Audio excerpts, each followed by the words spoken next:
Assalamualaikum warahmatullahi wabarakatuh.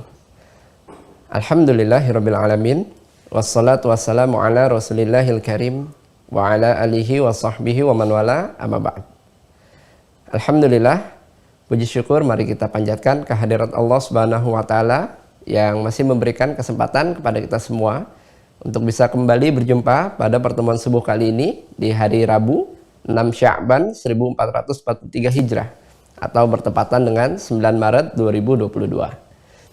Salawat serta salam juga mari kita curahkan kepada junjungan kita, Nabi besar kita, Nabi Muhammad SAW, yang semoga kita semua istiqomah di atas sunnahnya dan semoga kelak di hari kiamat kita mendapatkan syafaatnya. Amin. Selamat datang Mas Santri Mira Institute yang semoga kita semua dirahmati oleh Allah Subhanahu wa taala. Izin mengingatkan bagi teman-teman yang sudah tergabung pada sesi Zoom di pertemuan subuh kali ini untuk bisa menyesuaikan format namanya sesuai dengan format yang sudah ditentukan. Bisa dilihat pada layar teman-teman sekalian. Sebelum kita masuk ke sesi utama, izinkan kami untuk saling mengingatkan untuk senantiasa mengikhlaskan hati kita, meluruskan niat kita hanya untuk mencari ridho Allah Subhanahu wa taala. Serius dalam menyimak sesi kajian yang akan disampaikan, siapkan buku dan juga alat tulisnya. Jangan lupa untuk mencatat setiap materi yang akan disampaikan. Gunakan pakaian yang sopan yang sesuai dengan syariat, duduk yang baik, tidak sambil rebahan, tidak sambil makan, dan diharapkan tidak sambil melakukan aktivitas lain, agar teman-teman bisa lebih fokus dalam menyimak kajian yang akan disampaikan. Untuk itu, sesaat lagi sesi bersama guru kita, Ustadz Dr. Adi Hidayat LCMA akan segera kita mulai. Mari kita persiapkan hati kita, pikiran kita, tepikan hal-hal yang bisa mengganggu fokus kita selama sesi kajian berlangsung. Terima kasih atas perhatiannya. Assalamualaikum warahmatullahi wabarakatuh.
Bismillahirrahmanirrahim. Assalamualaikum warahmatullahi wabarakatuh.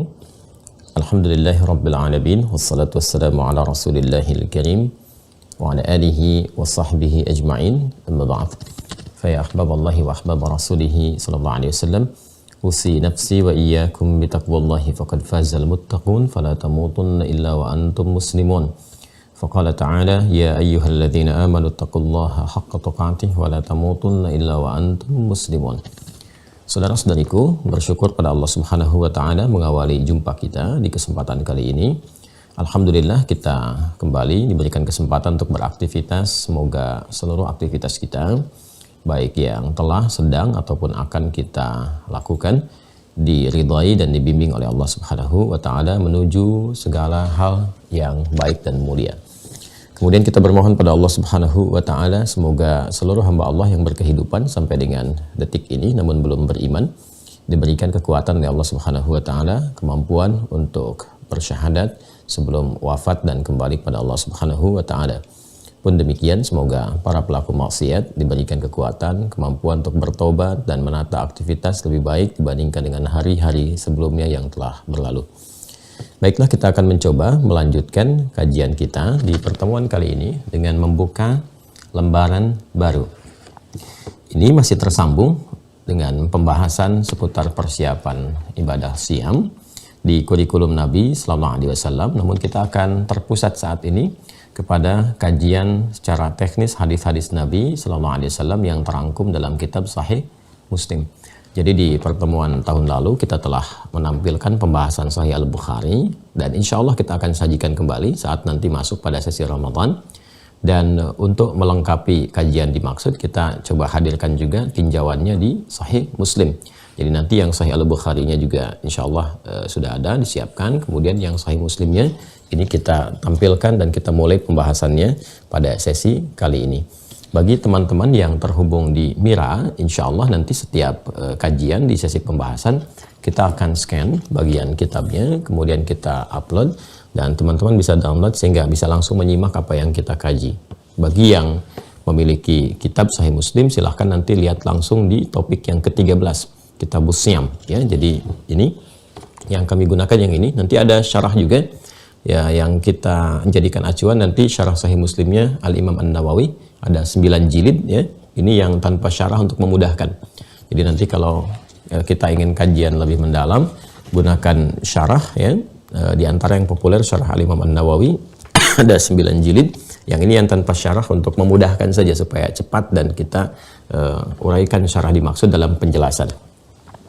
Baiklah, di topik yang ke-13 ya, Kitabus Syam. Jadi kalau di Sahih Al-Bukhari nanti topiknya topik yang ke-30, dan ini menariknya. Al-Imam Al-Bukhari memberikan temanya Kitabus Shaum, sedangkan Al-Imam Muslim memberikan tema besarnya Kitabus Syam. Jadi yang Al-Imam Al-Bukhari menggunakan diksinya Shaum, Kitabus Shaum. Ya, topik yang ke-30. Di Al-Imam Muslim Kitabus Syam. Telah kita uraikan di pertemuan sebelumnya, teman-teman sekalian, bahwa Shaum dengan Syam memiliki kesamaan dan memiliki perbedaan, memiliki keumuman dan memiliki kekhususan. Jika disebutkan Shaum, maka mencakup seluruh makna menahan. Jadi kata Syam pun dan maknanya tercakup dalam kata Shaum. Bila disebutkan Shaum artinya menahan segala jenis yang ditahan. Baik menahan dalam pengertian terbatas, misal seperti yang terjadi pada Sayyidah Maryam alaihissalam di Quran surah ke-19, Maryam ayat yang ke-26. Inni nadhartu lirrahmani shauma. Seperti yang pernah saya uraikan, beliau alaihissalam diperintahkan oleh Allah Subhanahu wa taala untuk melakukan shaum. Ya, shaumnya bukan tidak makan, tidak minum. Karena di ayat sebelum-sebelumnya ketika beliau di fase-fase menjelang kelahiran itu diperintahkan oleh Allah Subhanahu wa taala untuk bisa makan dari kurma ya, yang beliau bersandar ke pohonnya, kemudian diminta oleh Allah untuk menggoncangkannya sedikit ya. Jadi supaya ada nilai ikhtiar di situ, ketika berikhtiar rezeki turun, kan konsepnya begitu. Maka ketika diperintahkan menggoncangkan sedikit, artinya menepuk sedikit, maka jatuhlah pohon-pohon kurma itu. Dan diperintahkan untuk minum juga dari air segar di sekitarannya. Jadi masih tetap makan dan minum. Cuman yang ditahan, yang shaum itu tidak bicara. Ketika sudah melahirkan, kemudian Nabi Isa alaihissalam sudah disiapkan dengan baik, akan kembali ke kaumnya, maka diperintahkan untuk shaum dalam pengertian tidak bicara. Jadi masih makan, masih minum. Kata shaum juga mencakup makna siam. Artinya kalau ada puasa dalam pengertian yang terukur dengan ketentuan, dengan hukum, dengan aturan tertentu, ya seperti penunaian Ramadan misalnya. Ya, di Al-Baqarah ayat 183 katanya diksinya menggunakan kata siam. Ya ayyuhalladzina amanu kutiba alaikumus syiyam, dan 9 kali disebutkan dalam Al-Qur'an. Jika sudah menunjuk kepada kata asyam, ini memberi kesan bahwa puasa yang dimaksudkan bukan pengertiannya umum, bukan sekedar menahan yang masih bersifat umum, tidak, tapi diikat oleh ketentuan-ketentuan tertentu. Ya, ada aturannya seperti yang pernah saya uraikan, ada waktunya, syaratnya, ketentuan dan sebagainya. Itu asyam. Jadi Al-Imam Al-Bukhari ketika memberikan tema besarnya Kitabus Shaum, beliau ingin menguraikan segala ketentuan yang terkait dengan shaum, baik yang sifatnya umum ataupun khusus. Jadi kalau ada pengertian umum begini konteksnya, kalau ada pengertian khusus seperti ini penjabarannya.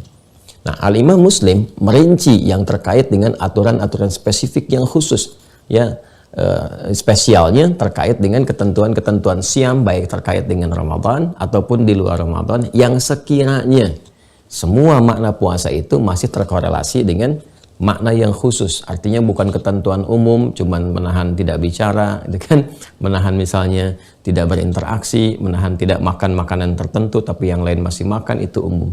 Maka Al-Imam Muslim ketika beliau membuat tema Kitabus Shiyam, bukan sekedar ingin menghadirkan perbedaan antara di yang Imam Al-Bukhari, di Sahih Al-Bukhari dengan yang Sahih Muslim. Ya, penekanannya bukan ke situ, tapi ingin lebih memberikan penekanan kepada pembahasan yang spesifik, membahas mengurai puasa yang terkait dengan ketentuan-ketentuan spesifik saja, yang ada aturannya, ada pokoknya. Seperti Ramadan misalnya, yang kita tunaikan dengan aturan dan ketentuan tertentu.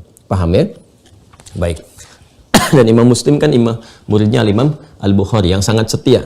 Ya, dan ketika Al-Imam Al-Bukhari pun ditahdzir, bahkan diwanti-wanti dan diancam, ya kan? Dan diantara pembelanya yang paling setia Al-Imam Muslim. Ya, semoga Allah meridai kepada keduanya dan merahmati kepada keduanya.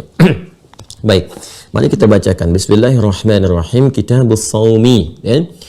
Topik ini akan membahas seputar ketentuan-ketentuan as-siyam, ya, yaitu puasa yang diberikan ke syarat-syarat, ketentuan dan aturan-aturan tertentu. Yang pertama, bab fadli syahri Ramadan. Tuh, spesifik ya, sudah masuk ke Ramadan. Jadi kalau kita membahas nanti di Sahih Al-Bukhari, seperti yang pernah diuraikan dan kita akan tampilkan kembali. Tahun lalu kan kita bahas Al-Bukhari ya. Jadi kalau di Al-Bukhari masih gambaran umum, pengertian dan seterusnya, ini langsung spesifik. Bab fadli syahri Ramadan. Bab keutamaan bulan Ramadan. Yuk kita masuk secara teknis langsung ya. Urutan hadisnya, kalau di Kitabus Shaum, di tema besar ini nomor pertama. Tapi kalau kita baca dari awal Sahih Muslim, ya, dari mulai Kitabul Iman sampai dengan ke sini, nah, itu di urutan ke 1079. Jadi ini masuk di hadis nomor 1079. Ya. Dan hadis pertama dalam Kitabus Shiyam. Qala al-Imamu al-Muslim, Haddatsana Yahya bin Ayyub wa Qutaibah wa Ibnu Hajar qalu haddatsana Ismail wa huwa Ibnu Ja'far an Abi Suhail an abihi an Abi Hurairah radhiyallahu ta'ala anhu anna Rasulullah sallallahu alaihi wasallam qala idza jaa Ramadan futihat abwabul jannati wa ghulliqat abwabun nari wa suffidatis syayatin. Baik ya. Ini rawi terakhirnya saja, tersambung semua riwayatnya kepada sahabat Abu Hurairah. Kalau kita mau detilkan, Imam Muslim menerima dari Yahya bin Ayyub, ya kan, dan Qutaibah, kemudian dan Ibnu Hajar. Mereka semua berkata, mereka menerima dari Ismail, telah berkata kepada kami Ismail, yaitu Ibnu Ja'far, dan beliau menerima dari Abi Suhail, dari bapaknya dari Abu Hurairah. Jadi ini keistimewaan dalam Islam. Jadi literasinya semua terkoneksi, nggak ada yang putus di tengah gitu. Ya, jadi kita itu tidak menerima tuntunan ibadah berdasarkan kreativitas orang di zamannya, tidak. Jadi keistimewaan orang Islam itu ketika beribadah, setiap muslim itu beribadahnya spesifik, terkoneksikan semua jalurnya, referensinya langsung tersambung kepada Nabi Sallallahu Alaihi Wasallam. Baik itu yang pokok dari Al-Quran ataupun yang teknis dari hadis-hadis Nabi Sallallahu Alaihi Wasallam. Sekalipun misalnya ada ragam ya berdasarkan kemudahan-kemudahan, ya ada terlihat seperti berbeda, padahal itu fleksibilitas untuk diberikan berdasarkan kemudahan. Ya seperti yang saya sampaikan, cara untuk sujud misalnya kan ada dengan telapak tangan, ada dengan lutut. Itu memberikan kemudahan karena tidak semua orang bisa menggunakan lutut. Kalau ada persoalan di lutut bisa dengan telapak tangan. Nah itu pun ya ragam seperti ini pun itu masih ada sanad juga, tersambung. Jadi nggak sembarangan ada zamannya begini jadi begitu, tidak. Semua ada solusinya, semua ada jalurnya. Itu dalam Islam. Sehingga di dalam Islam itu hal-hal yang pokok itu tidak ada kayak semacam revisi misalnya. Ya, atau cara yang disempurnakan atau bahkan ejaan yang disempurnakan. Silahkan dicek ya, kita bacaan Quran aja sempurna bacaannya dari zaman Nabi sampai sekarang, nggak ada penyempurnaan bacaan Quran atau bacaan yang disempurnakan atau ejaan mushaf yang disempurnakan, tidak ditemukan. Ya, ini menunjukkan keistimewaan sekaligus kebenaran ajaran Islam yang semua tersambung ya sampai kepada sumber awalnya dari Rasulullah Shallallahu Alaihi Wasallam. Dan itu di-challenge untuk diriset, silahkan riset untuk membuktikan kebenarannya. Ya, makanya saya sering katakan di dalam Islam itu kesempurnaannya itu juga diikat dengan nilai-nilai ilmiah. Jadi semua orang bisa membuktikan dan itu diberikan secara terbuka tantangannya. Ya, kalau kita ingin komparasikan, silahkan di-compare misalnya dengan keyakinan-keyakinan lain yang ada, adakah di kitabnya atau di ajaran agamanya yang menantang secara terbuka atau mengajak secara terbuka untuk silahkan riset ajarannya, temukan kebenaran di dalamnya. Ya, silahkan cari otentisitas misalnya kitabnya, apakah tersambung ke nabinya, ya, bagaimana membuktikan dia bersumber dari Tuhannya dan seterusnya. Itu di Islam semua seperti itu, termasuk Al-Quran. Al-Quran men-challenge siapapun, silahkan buktikan kebenaran Al-Quran. Cari sampai apakah benar ini firman Allah, compare dengan kitab-kitab lain, coba datangkan semisalnya, ya, dilihat dari segi bahasanya, gramatikalnya, sampai ke isinya. Nah, ini membuktikan objektivitas dalam ajaran Islam, dan puncaknya tidak ada paksaan, la ikraha fiddin, nggak dipaksa, itu kan, lakum dinukum waliyadin, silahkan bebas memilih sesuai dengan keyakinan masing-masing, tapi semua akan membawa resiko yang ditanggung oleh pribadi masing-masing saat kembali kepada Allah Subhanahu wa taala. Itulah objektivitas ilmiahnya, indah ya. Nah, ini untuk membuktikan keyakinan ya, kita membahas di frame keyakinan kita di Islam. Kalaupun ingin di-compare, lebih menemukan kepada kebenaran yang sekiranya bisa menguatkan keyakinan kita. Kemudian teman-teman sekalian, sumbernya yang berjumpa kepada sumber awal yaitu sahabat Abu Hurairah, Abdurrahman bin Sahar, saya sudah pernah terangkan profilnya. Radhiyallahu ta'ala anhu, anna Rasulullah sallallahu alaihi wasallam qala. Ya, kemudian kata beliau mendengar Rasulullah SAW pernah bersabda. Apa yang disampaikan Nabi? Nah, ini masih diikat dengan keutamaan Ramadan ya. Idza jaa Ramadhanu, bila telah tiba Ramadan. Idza jaa Ramadhanu, bila telah tiba Ramadan. Futtihat abwabul jannati. Futtihat abwabul jannati, maka akan dibuka pintu-pintu surga. Masya Allah ya. Jika tiba Ramadan itu, futtihat abwabul jannati, maka akan dibuka pintu-pintu surga. Wa ghuldiqat abwabun nari, dan ditutup pintu-pintu neraka. Wa suffidatis syayatinu, dan setan-setan dirantai. Setan-setan atau para setan dirantai. Baik ya. Tahan dulu ya. Satu. Nah, di hadis Muslim karakteristiknya begini. Jika dalam satu tema yang diurai itu ada beberapa hadis-hadis yang senafas dengan itu. Ya, semakna dengan itu. Walaupun misalnya beda jalur riwayatnya. Nah, untuk menguatkan, ini jeniusnya Imam Muslim untuk menguatkan itu semua, maka beliau tampilkan itu dan dikasih tanda. Ya, misalnya ada yang titik 3 atau titik 2, bergantung urutannya.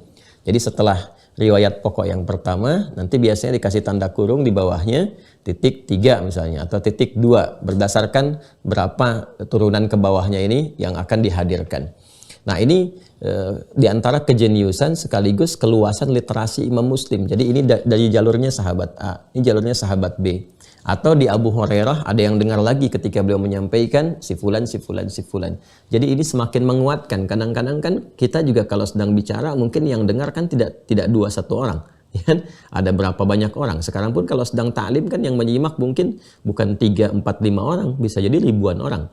Nabi ketika menyampaikan bukan hanya sahabat Abu Hurairah. Boleh jadi yang dengar juga ada sahabat yang lainnya. Ya, atau kemudian dari jalur sahabat Abu Hurairah ketika disampaikan ada beberapa lain lagi yang kemudian mendengar. Nah, ini dalam ilmu hadis, riwayat-riwayat yang disampaikan dari orang-orang yang berbeda dengan konteks yang sama, tema yang serupa, ini saling menguatkan nanti. Ya, saling menguatkan satu dengan yang lainnya. Kita sampaikan riwayat yang keduanya, ini tersambungnya masih ke Abu Hurairah, dan sanad dari Abu Hurairah ini nanti kalau yang sebelumnya kita dapatkan dari Abi Suhail dari bapaknya, yang sekarang dari orang yang berbeda ya, tapi nanti jalurnya ke Abu Hurairah. Jadi Masya Allah yang menerima dari sahabat Abu Hurairah ini banyak juga dia. Qala al-Imam Muslim Wa haddatsani Harmalah bin Yahya akhbarana Ibnu Wahab akhbarani Yunus an Ibnu Syihab an Ibni Abi Anas. Nah, ini ya Ibnu Abi Anas, anna abahu, bahwa bapaknya, haddatsahu, menyampaikan kepada beliau, annahu, bahwa beliau sami'a Aba Hurairah, mendengar Abu Hurairah radhiyallahu taala anhu yaqul, beliau berkata, qala Rasulullah sallallahu alaihi wasallam, Rasulullah sallallahu alaihi wasallam bersabda, "Idza kana Ramadhanu futtihat abwabur rahmati wa ghulliqat abwabu jahannam wa sulsilatis syayatin." Masya Allah. Ini ada yang menarik tuh, ada 3 di sini ya. Ya, ada 3. Yang pertama, kesungguhan Imam Muslim dalam mencari hadis-hadis bahkan terkait dengan satu tema utama. Ya, jadi ini ada tema tentang keutamaan Ramadan. Bagaimana saat Ramadan tiba, di antara keistimewaannya pintu-pintu surga dibukakan. Itu sepanjang kemampuan Imam Muslim dalam kehidupan beliau, bukan hanya mencari satu sumber gitu. Ya, bahkan untuk mengkonfirmasi benar nggak ada riwayat ini. Ya kan? Sama nggak versinya? Ya, kemudian apakah ada yang berbeda ketika diterima sehingga nanti bisa saling melengkapi gitu informasinya itu. Itu tidak dari satu orang saja. Tidak dari satu orang.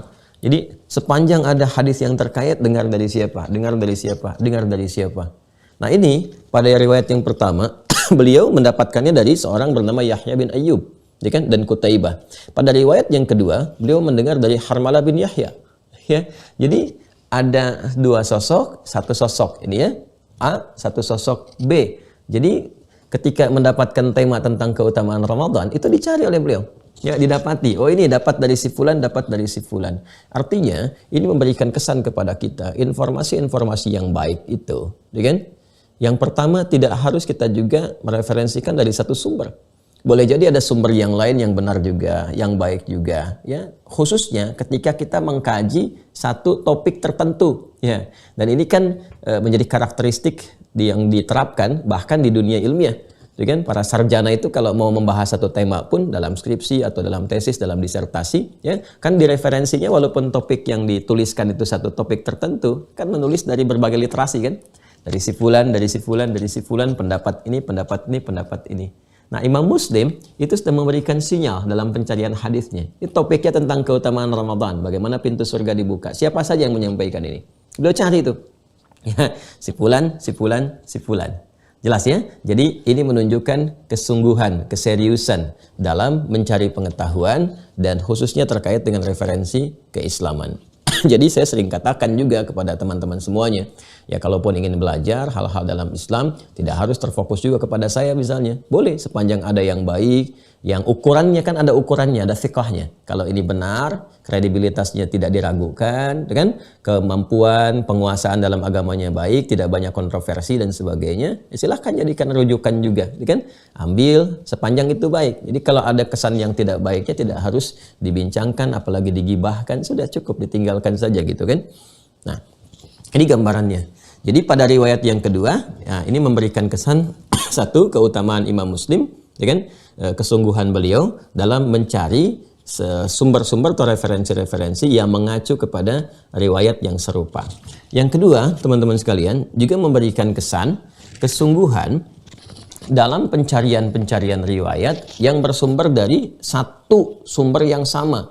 Ya, yang saya maksudkan ini masuk ke fasenya Abu Hurairah, sahabat Abu Hurairah radhiyallahu taala anhu. Coba teman-teman lihat, ini kan yang menerima dari Abu Hurairah yang pertama dari Abi Suhail, dari bapaknya, ya kan? Kemudian yang kedua dari Ibnu Abi Anas, ya, dari bapaknya juga. Jadi ternyata yang menggali ilmu di era-era awal-awal tuh sepeninggal Nabi sallallahu alaihi wasallam, ada sahabat mengajar juga. Itu yang memburu para sahabat itu luar biasa. Ini memberikan kesan kepada kita, kalau memang kelihatan ada orang kafabel, ada orang bagus, wawasannya luas, literasinya cukup luar biasa, pengetahuannya dalam dan sebagainya, cepat buru itu. Mumpung ada kesempatannya. Ya, apalagi kalau sudah tanda-tanda nanti di menjelang fase perpindahan zaman ya ke akhir-akhirnya. Kan semalam baru saya sampaikan tentang pembukanya. Nanti ke pertengahan menuju ke akhir-akhir, itu di antara tandanya dicabut nanti ya para ahli-ahli ilmu. Ya.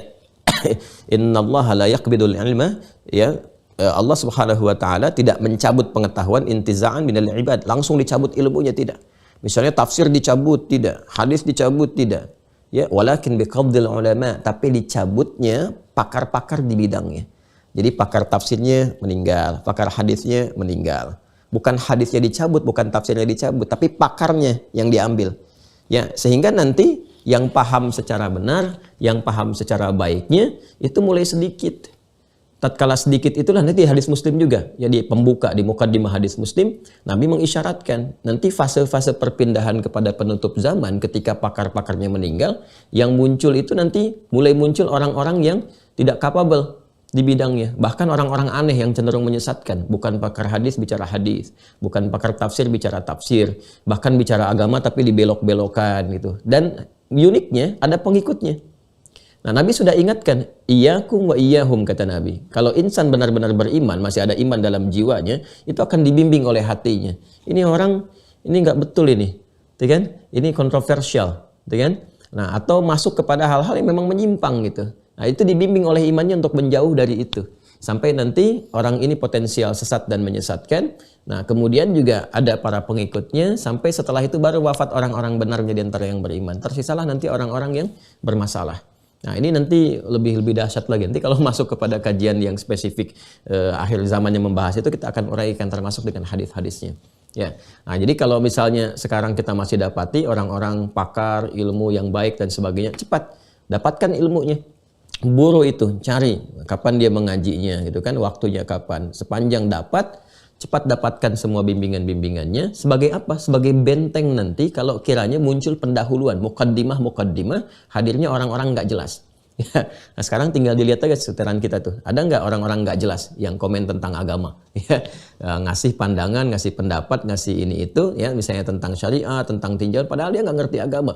Ya, bahas satu ayat dikontradiksikan, seakan-akan kesannya sedang membahas tapi ada unsur manipulatifnya, ada unsur penyesatannya dan sebagainya. Nah, ini kalau sudah mulai muncul yang seperti itu, maka segera cari orang-orang yang benar ya untuk kita jadikan sebagai tumpuan.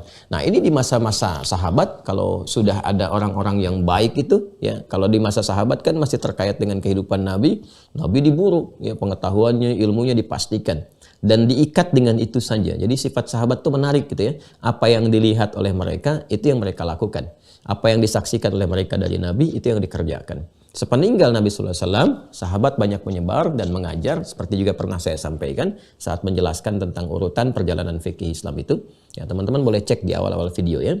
Nah, ini sahabat mengajar, sama tipikal dari tabi'in juga memburu. Wah, ini masih ada yang hidup nih sahabat yang ini, kejar ke sana. Nah, itu. Yang setelah itu kan terlihat perbedaan kualitas ya, terus masih bagus di masa tabi'in sekitar sampai akhir abad kedua, awal abad ketiga. Nah, itu semangat dan kemampuan menangkap pengetahuannya itu masih luar biasa. Ya, setelahnya pun ada tapi terbatas. Kalau di masa itu masih terhampar, istimewa gitu ya, mewah itu, kualitasnya premium semua. Ya, makanya kita dapatkan di masa-masa itu para imam, ya khususnya imam yang 4 itu kan. Ya, Imam Abu Hanifah, An-Nu'man, Imam Malik, Imam Syafi'i, Imam Ahmad bin Hanbal, dan ada juga yang lain-lainnya, tapi kan yang paling populer ini ya. Nah, itu masih banyak tuh yang menghafal, yang mengkodifikasikan. Setelah itu masih ada.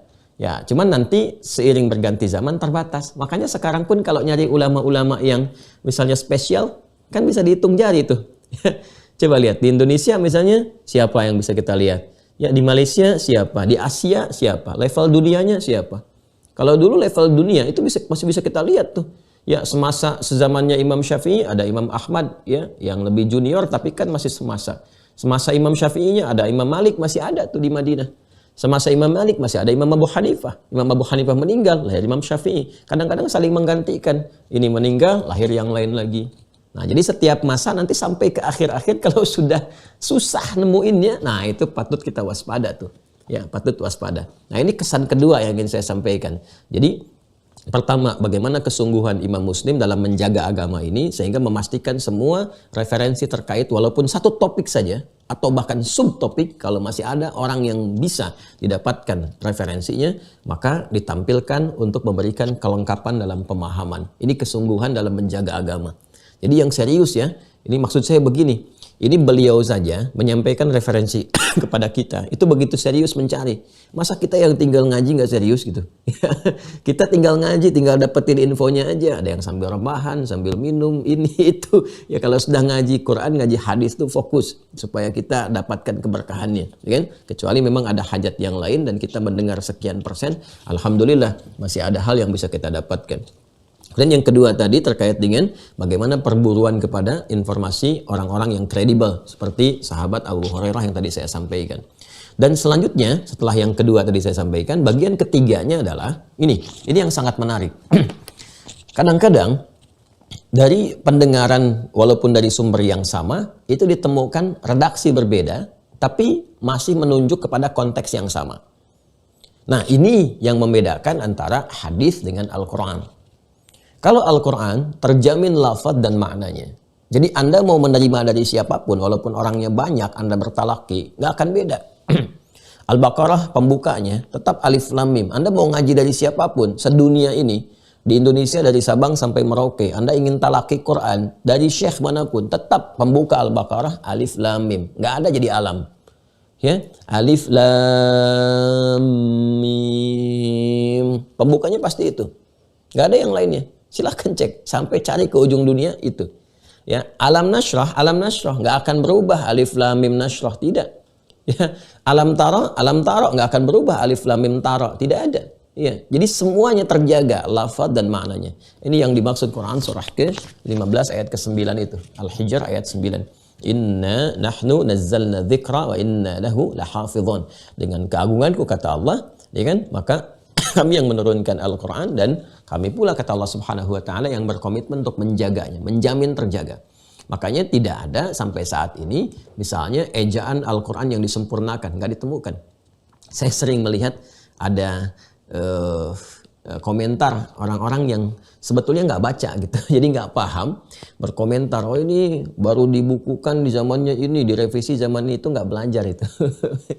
Ya, dan sayangnya dulu ditebarkan oleh orientalis itu, ya, untuk sengaja memberikan kesan bahwa Islam pun kitab sucinya ada perubahan. Ya, Islam pun kitab sucinya mengalami satu penyesuaian-penyesuaian. Nah, ini menunjukkan bahwa ada keputusasaan ketika melihat ingin mencari celah tidak ditemukan. Padahal kalau kita objektif, mencari ilmu itu kalau jujur, kalau benar, dapat kebenaran. Tapi kalau tidak jujur, yang didapat hanya usaha untuk pembenaran saja. Silahkan diriset dari awal sampai akhirnya. Kita akan tahu kapan masa-masa talaki, kapan kodifikasi, apa yang dikodifikasikan itu. Sama tidak? Jadi kan, ya kadang-kadang kan ada yang disampaikan tapi beda dengan yang dituliskan. Ya, Quran itu unik, seperti pernah kita uraikan juga. Jadi kalau kita ingin mengecek, Quran itu dijaga dengan dua penjagaan. Satu di hafalan sampai ke jiwa, kedua di tulisan, di mushaf. Ya, yang kita jadikan sebagai bagian dari pegangan untuk bacaan itu. Jadi apa yang tertuliskan di mushaf itu terjaga melalui hafalan. Jadi kalau ada yang keliru cetak, ya, keliru dalam menuliskan misalnya karena kelalaian tertentu, apakah ada misalnya salah ketik ataukah mengantuk kemudian keliru menuliskan, itu akan ketahuan. Ya, dari apa? Dari hafalan. Jadi dikonfirmasi lewat hafalan. Kalau hafalan nggak tepat pun misalnya ada yang salah lafaz, salah melafadzkan, bisa dikonfirmasi lewat tulisan.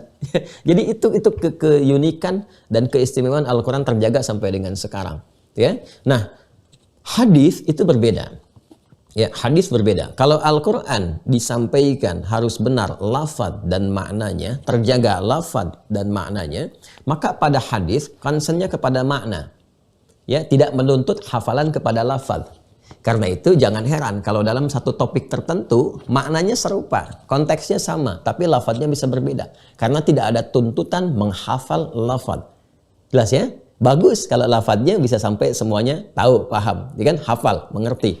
Tapi yang dituntut hanya isinya, maknanya. Yang penting maknanya benar disampaikan. Itu karakteristiknya. Ya, apa hikmahnya untuk membedakan dengan Al-Quran? Supaya tidak diduga bahwa apa-apa yang disampaikan oleh Nabi, karena Nabi kan orang paling fasih bahasa Arabnya. Ya, menyatu dengan Al-Quran. Jadi jangan dibedakan bahwa, jangan disamakan bahwa hadis itu Quran. Bukan. Hadis penjelas dari Al-Quran. Hadis adalah tafsir terbaik yang menjelaskan tentang isi Al-Quran. Jadi kalau Al-Quran terjaga lafaz dan maknanya, hadis fokusnya kepada makna dan disampaikan boleh dengan makna, tidak dikhususkan dengan lafaz. Karena itu Anda bisa temukan dalam satu riwayat misalnya ada banyak ragamnya, ya, ada banyak ragamnya. Artinya ada jumlah yang tidak satu, mungkin kadang-kadang berapa puluh dalam satu tema itu. Ya, lafadznya beda-beda, tapi intinya sama. Ya, persis dengan begini ketika saya menyampaikan informasi, misal Bapak Ibu sekalian, insya Allah besok kita akan teruskan kajian Sahih Muslim pada hadis yang ketiga. Waktunya insya Allah menyesuaikan, tapi kita akan mulai ba'da subuh. Nah, coba ulangi lagi kalimat saya itu. Ya, Anda ketika menyampaikan kepada yang lain, ya itu bisa berbeda. Ya, intinya Ustadz besok kajian lanjut lagi, ya, ba'da subuh. Tapi ikutin aja waktunya sesuai dengan online-nya baru masuk, ya kan? Nah, jadi nanti ada yang menyampaikan versi lain lagi, besok kajian lanjut lagi. Ya, ada yang menyampaikan lagi besok Sahih Muslim tetap berlanjut. Nah, itu macam-macam, beda-beda versinya, tapi menunjuk pada satu keterangan yang serupa. Berbeda ketika saya sampaikan ayat. Ingat ya, surat Al-Ikhlas, Qul huwallahu ahad. Ya, Anda bisa katakan Ustaz mengingatkan, tapi ketika menyampaikan Qul huwallahu ahad semua akan sama. Paham ya? Baik. Nah, ini yang ingin saya utarakan, bahwa dalam satu topik itu mungkin kita akan melihat versi-versi riwayat yang berbeda, orangnya, ya kan? Kata-katanya mungkin tidak sama kalimatnya, tapi menunjuk pada satu kesan yang serupa, informasi yang sama. Nah, ini pada riwayat yang kedua disampaikan, kalau yang pertama idza jaa Ramadan, yang kedua idza kana Ramadan. Ya, yang pertama idza jaa Ramadan, nanti yang di Mira kita akan scan sehingga Anda bisa dapatkan apa yang saya bacakan juga dalam kitab. Yang pertama idza jaa Ramadanu, yang kedua idza kana Ramadan. Ya, jadi pada yang pertama jika telah tiba Ramadan, pada yang kedua jika Ramadan telah hadir. Ya. Baik, jelas ya? Kemudian apa perbedaan jaa dengan kan? Kalau jaa itu tiba, hadir gitu kan? Tiba, hadir, seakan-akan kalau metafornya datangnya kepada kita. Ya, datang kepada kita gitu kan? Datang kepada kita. Bisa kita yang mendekat, bisa itu datang kepada kita. Ya, seperti Fathu Makkah digambarkan dengan kata jaa. Idza jaa nasrullahi wal fath. Ketika datang pertolongan Allah Subhanahu wa taala dan terjadi Fathu Mekah itu. Artinya apa? Orang-orang pada saat itu dibimbing Rasulullah SAW kan mendatangi Mekah, datang. Dan mendatangi itu datang kepada Fathu Mekahnya sekaligus mendekati pertolongan Allah Subhanahu wa taala. Jadi ada pergerakan di situ, ya. Nah, jadi kalau konteks hadis yang pertama idza jaa Ramadan, maksudnya bisa jadi Ramadannya tiba, bisa jadi dengan makna yang pertama, waktunya kita semakin mendekat ke Ramadan sampai Ramadan tiba. Ya, seperti sekarang Sya'ban kan telah masuk ke sekarang 9 ya, 8 9 Sya'ban. Itu kan terus bergerak terus sampai ke akhirnya sampai dekat Ramadan. Jadi kalau memaknai hadis yang pertama, idza jaa Ramadanu, ya, jika Ramadan telah tiba seakan-akan Ramadannya yang dekat ke kita, yang datang ke kita. Metafornya begitu. Padahal kita kan yang terus maju sampai mendekati Ramadan. Ya, terus tiba waktunya pas. Nah, itu jaa namanya. Jelas ya? Nah, kalau pada yang kedua, idza kana Ramadan, kita telah hadir di Ramadan itu. Jadi begitu kita masuk ke Ramadannya, itu kan. Ya, nah, kana. Jadi kita sudah ada di situnya, sudah hadir di dalam Ramadannya. Paham ya? Jadi pada redaksi yang pertama, kalau ingin kita lihat perbedaan spesifiknya, kita beranjak memasuki Ramadan sampai masuk ke situ. Kalau redaksi yang kedua, kita sudah benar-benar ada di dalamnya. Paham ya? Dan keduanya sama maknanya. Ya, intinya apa? Intinya Ramadan sudah tiba, gitu aja ya kalau bahasa singkatnya begitu. Jika Ramadan sudah tiba, nah, kemudian redaksi yang kedua dengan pertama sama, selanjutnya Futtihat abwabur rahmati, yang di atas Futtihat abwabul jannah. Ya. Nah, sedangkan masih ingat uraian saya sebelumnya ketika ada pertanyaan apakah masuk surga dengan amalan atau dengan rahmat Allah Subhanahu wa taala? Ya, dan telah saya uraikan, keduanya tidak bertolak belakang. Rahmat Allah itu ketika memberikan surga, ikhtiarnya lewat amal. Jadi satu kesatuan. Surga sama dengan rahmat, sama dengan amal. Kalau orang pengen ke surga, maka dia harus dapat rahmat Allah. Bagaimana cara dapat rahmat? Ya dengan beramal. Jadi satu kesatuan di situ. Maka surga pun itu disebut dengan rahmat. Dalam hadis disebut dengan rahmat. Ya kan? Kadang-kadang disebut juga pembukanya dengan amalan.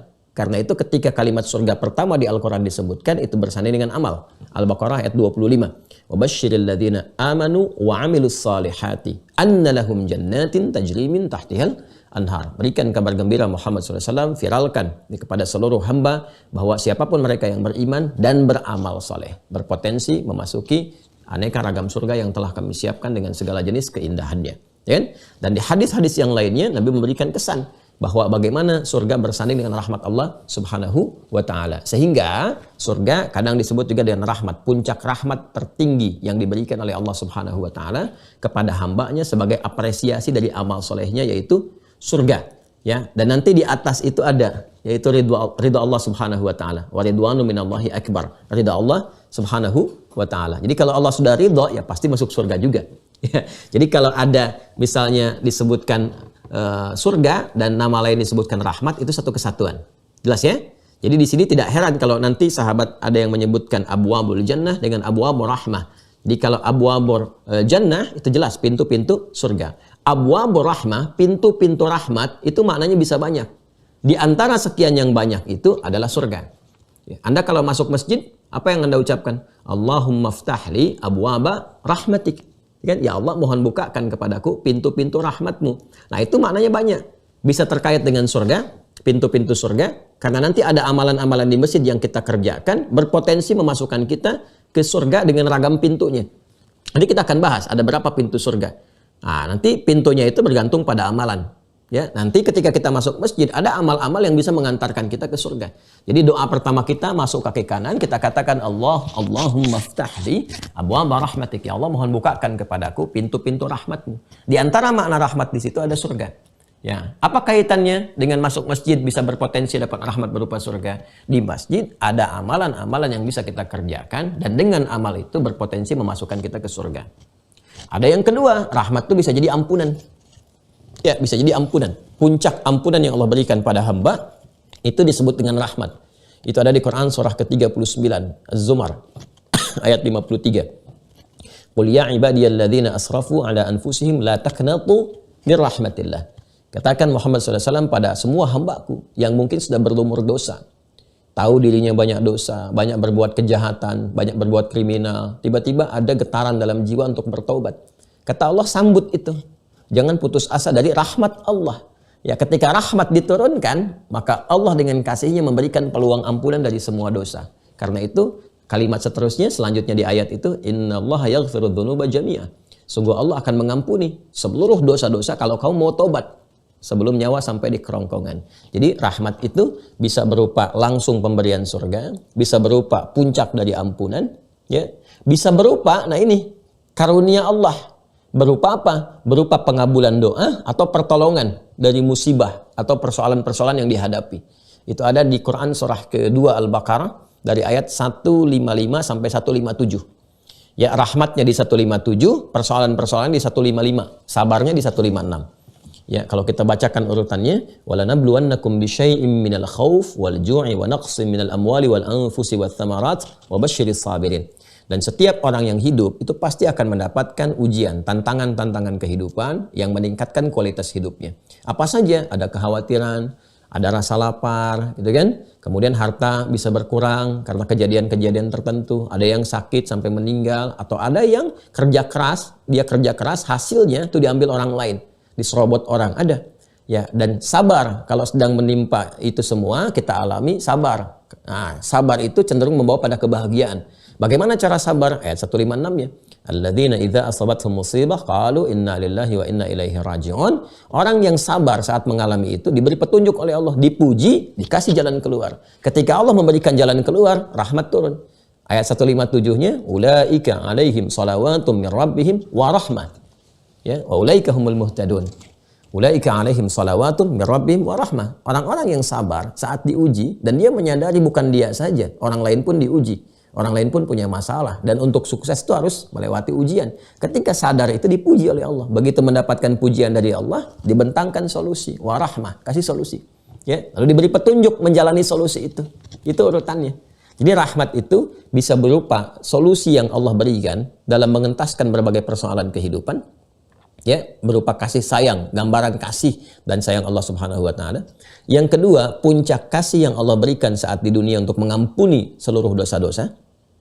Dan yang ketiga, puncak kasih yang Allah berikan saat di akhirat, memberikan apresiasi berupa surga berdasarkan kesungguhan hamba dalam beramal soleh saat di dunia. Jadi bisa pertolongan Allah dari mengentaskan persoalan, bisa puncak ampunan yang diberikan dari semua dosa, atau yang ketiga bisa berupa puncak pemberian berupa surga saat kembali kepada Allah di akhirat kelak. Tinggal nanti ketika kita memohon, spesifiknya kemana? Kalau konteks di pembahasan ini spesifiknya ke surga. Futtihat abwabu rahmati ay futtihat abwabul jannah. Jadi hadis satu dengan yang lain saling menafsirkan. Yang dimaksud rahmah di sini adalah surga. Tapi kalau Anda masuk masjid, masuk mengatakan Allahumma ftah li abwaba rahmatik, itu ketiga-tiganya. Makanya orang masuk masjid, ada yang berdoa minta dibebaskan dari persoalan. Ya Allah, aku punya masalah ini, mohon diberikan solusi. Ada yang begitu kan?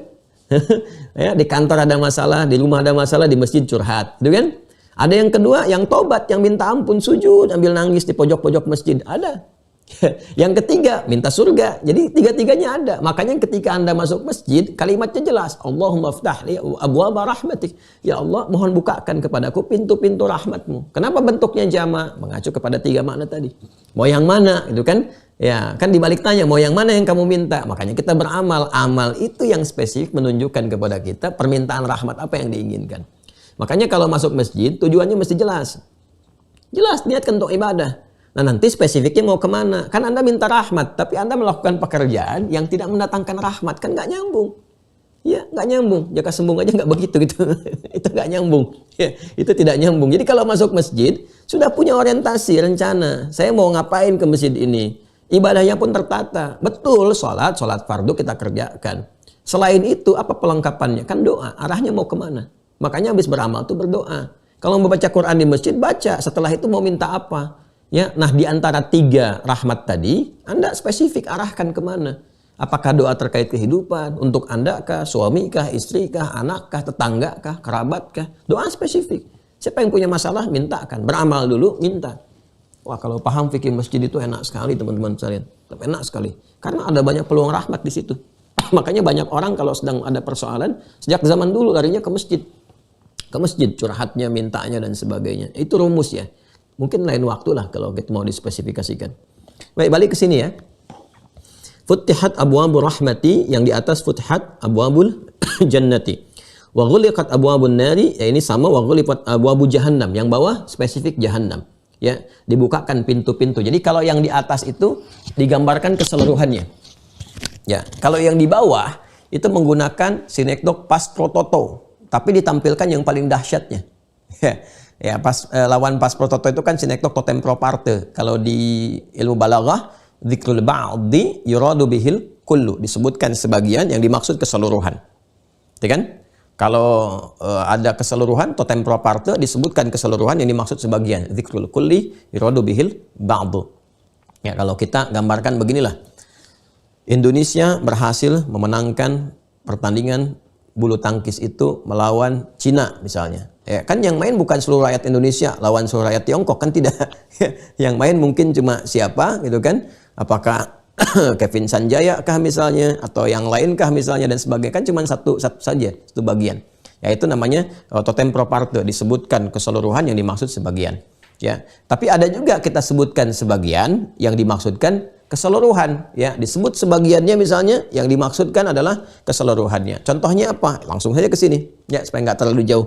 Wa ghuliqat abwabu jahannam, dan ditutup kemudian pintu-pintu jahannam. Yang ditampilkan jahannam yang paling dahsyatnya, ya, itu yang nanti akan membakar golongan tertinggi dalam pembuat dosa. Ya, khususnya orang-orang ingkar dan orang munafik. Itu ada di Quran surah keempat An-Nisa ayat 140. Paling kiri sebelah bawah di mushaf standar. Innallaha jami'al munafiqina wal kafirina fi jahannama jami'a. Allah akan menghimpun orang-orang yang ingkar dan orang-orang yang munafik itu di jahannam semuanya. Itu kan digabungkan keseluruhannya. Dan munafik di keraknya, yang paling bawahnya. Ya, fidarkil asfali minan nar, yang paling bawah dari neraka itu. Kalau kita lanjutkan ngajinya terus, kayak 141, 142 tanda-tanda malasnya, 143 terus sampai mendapatkan ancamannya itu. Paling bawah, paling keraknya. Karena ngaku Islam tapi menjelek-jelekan Islam. Ngaku Islam tapi menyakiti orang-orang Islam. Ngaku Islam tapi bikin kontroversi yang menjerumuskan bahkan mengeluarkan orang dari Islam. Nah, itu ditempatkan di kerak neraka jahanam yang paling bawah. Nah, ketika masuk Ramadan, Ini futihat abwabul jannah aw abwabur rahmah wa ghulliqat abwabun nar aw wa ghulliqat abwabu jahannam. Maksudnya ditutup pintu neraka. Kalau redaksi yang paling bawah ditutup pintu neraka, disebutkan jahannamnya untuk memberikan kesan jahannam pun ditutup, apalagi yang lain-lainnya gitu. Jelas ya? Wasuffidatis syayatin, yang bawah wasulsilatis syayatin. Ya, itu sama-sama menggunakan kesan dan dirantai atau diikat para setan itu. Sekarang bagaimana memahaminya? Ya, sekarang bagaimana memahaminya? Sebelum kita pahami hadis yang ketiga, yang ketiga dulu ya. Masih satu topik.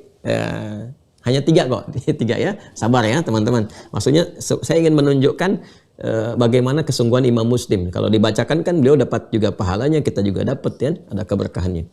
Wa qala al-Imam Muslim wa haddatsani Muhammad bin Hatim wal Hulwani qala haddatsana Yaqub haddatsana Abi an Salih haddatsana Abi an Salih an Abi Shihab haddatsani Nafi' bin Abi Anas anna abahu haddatsahu annahu sami'a Abu Hurairah radhiyallahu ta'ala anhu yaqulu qala Rasulullah sallallahu alaihi wasallam idza dakhala Ramadan bimithli, sama dengan yang ke atas. Jadi untuk satu hadis ini saja Imam Muslim ngambil 3 jalur.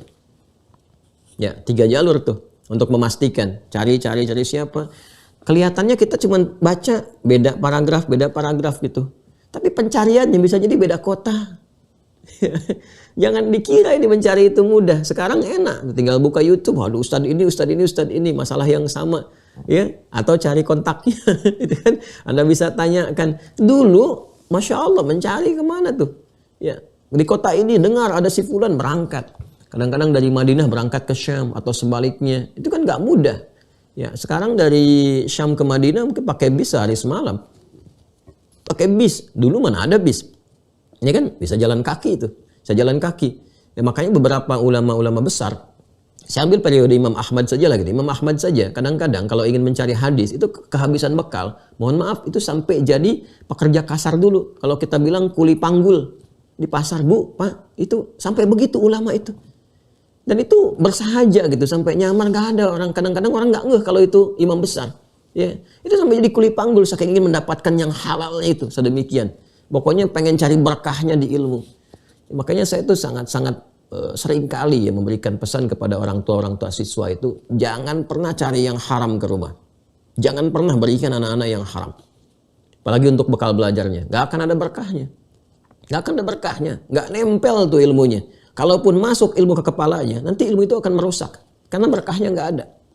Ya, dan orang punya ilmu kalau merusak, lebih dahsyat hasilnya. Ya, lebih daya rusaknya itu lebih tinggi. Magnitude gempa kerusakannya itu lebih dahsyat, lebih tinggi. Ya, di atas 9 skala Richter itu kalau merusak. Ya, pencuri yang nggak ada ilmunya, paling yang dicuri apa? Tetap mencuri juga. Ya, tetap mencuri juga. Ayam misalnya kan, recehan. Tapi pencuri yang dengan ilmu, ya kalau sudah korupsi, berapa banyak yang dirugikan? Berapa banyak nilainya gitu. Itu daya rusaknya itu tinggi. Ya, karena itu penyebabnya apa salah satunya? Salah satunya adalah harta yang tidak berkah. Ya, harta yang tidak berkah. Makanya ulama kita dulu tuh mencontohkan, teman-teman sekalian. Ya, mereka mencari dengan keringatnya. Coba lihat orang-orang sukses sekarang itu. Lihat bapak ibunya, bagaimana mereka bekerja. Saya menyadari betul itu. Ada yang serabutan. Ya, pernah ada orang sukses. Ibu saya cerita tentang saudara juga gitu. Bagaimana sukses, punya karir yang luar biasa, hebat dan sebagainya. Itu ceritanya bukan tentang orang suksesnya, tentang bapaknya. Ya, diceritakan bagaimana bapaknya kerja serabutan, ngambil ini, ngambil dengan keringatnya itu. Ya, dengan keringatnya itu yang menjadikan anaknya itu dapat mendapatkan karir yang luar biasa. Berkahnya dari situ. Jadi kadang jangan lihat orang suksesnya, lihat di atas dia ada siapa gitu. Ya, dan itu luar biasa, itu yang menggetarkan arsy gitu kan. Nah, karena itu ketika anak mendapatkan kesuksesan, ya, itu adab pertama yang diberikan oleh Al-Quran, sertakan orang tua di dalam kesuksesan itu. Itu ya spirit yang ada di Quran surah ke-46, Al-Ahqaf ayat ke-15. Ya, falamma balagha arba'ina sanatan, kan? Maka tatkala sampai kepada masa kematangannya, menggunakan kata asyuddah, ya balagha arba'ina sanatan, dan telah sampai pada usia 40 tahun, dia banyak berdoa. Ketika asyuddah itu kan sudah matang, sudah fisiknya kuat, sudah matang, kadang-kadang ada kematangan harta, kematangan ilmu. Anda dapat misalnya di bawah 40 tahun sudah S3, wah, ilmunya tinggi, luas, jabatan bagus, atau yang sudah kaya betul, atau yang fisiknya kuat, baik. Apa hal pertama yang harus dilakukan?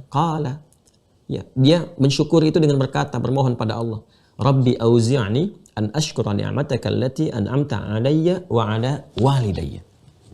Ya Allah, bimbing aku agar mampu mensyukuri nikmat yang Kau berikan kepadaku ini dan juga kepada kedua orang tuaku.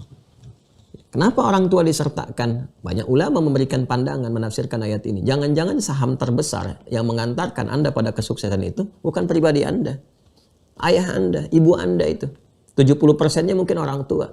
Yang dulu ibu bangun malam, nangis, minta sama Allah. Kan? Ayah yang walaupun cari-cari serabutan, cuma nyangkul, jadi kuli, kadang begini, begitu. Manusia melihatnya rendah, tapi penduduk langit mengangkat itu semua.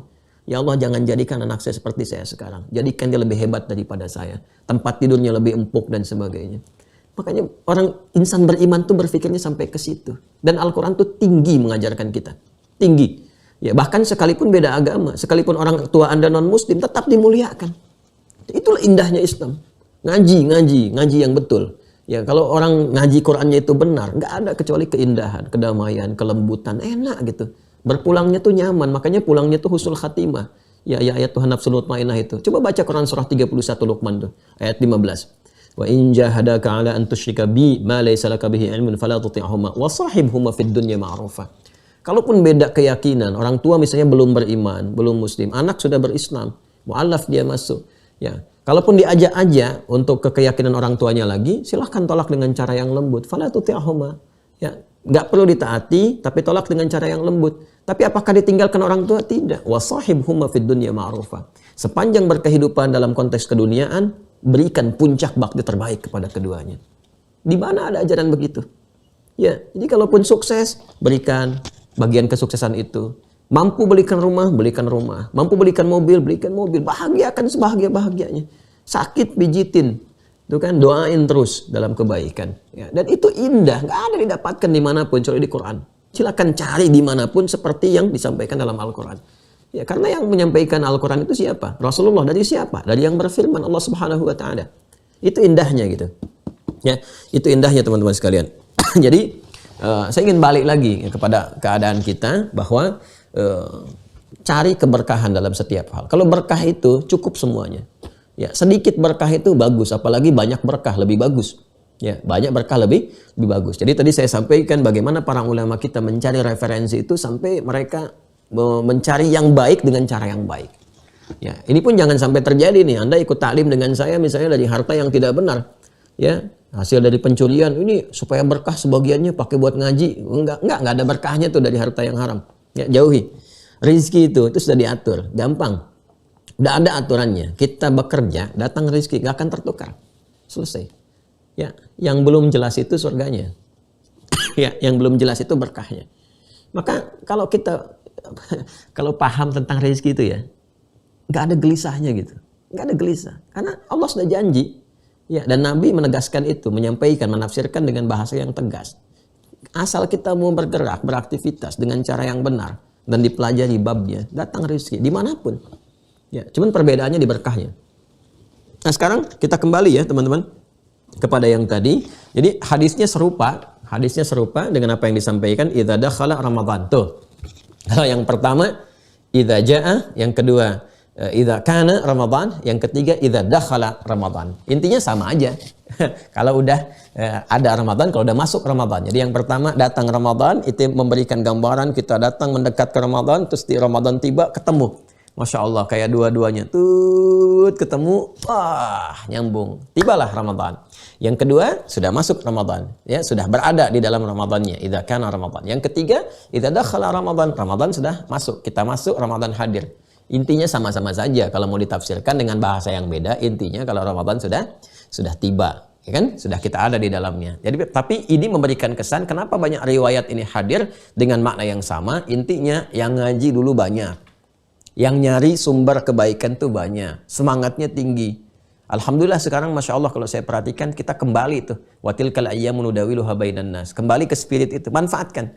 Jadi kalau sedang ada spirit senang ngaji, cepat ambil itu sebelum dia hilang karena kesibukan yang lain. Ya kan? Nah, yang kedua, sungguh-sungguh dalam mencarinya seperti Imam Muslim mengajarkan pada kita. Nah, sekarang yuk kita bahas inti bahasannya ini kan dibagi 3. Dari 3 ini kita bahas satu aja dulu ya. 3 masalahnya kan persoalan yang kita bahas. 1, pintu-pintu surga. Pertanyaannya, ada berapa pintu surga? Itu kan?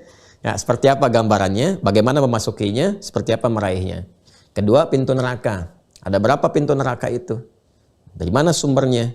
Seperti apa kita menghindarinya? Ya kan? Nah, kan ini dibuka pintu surga. Pemahamannya bagaimana? Apa benar-benar dibuka atau metafor?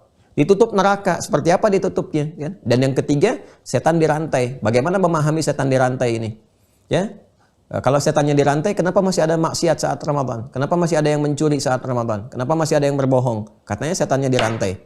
Ya, jadi 3 ini yang coba kita turunkan. Jadi barusan muqaddimah.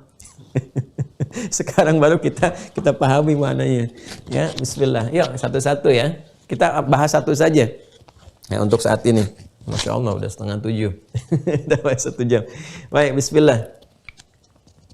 Yang pertama, idza jaa Ramadan atau idza kana Ramadan atau idza dakhala Ramadan, intinya bila Ramadan telah tiba. Futtihat, ini redaksinya serupa, futtihat. Ya.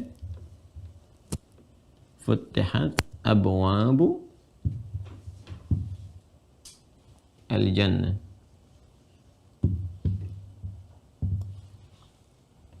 Atau abwabu rahmah.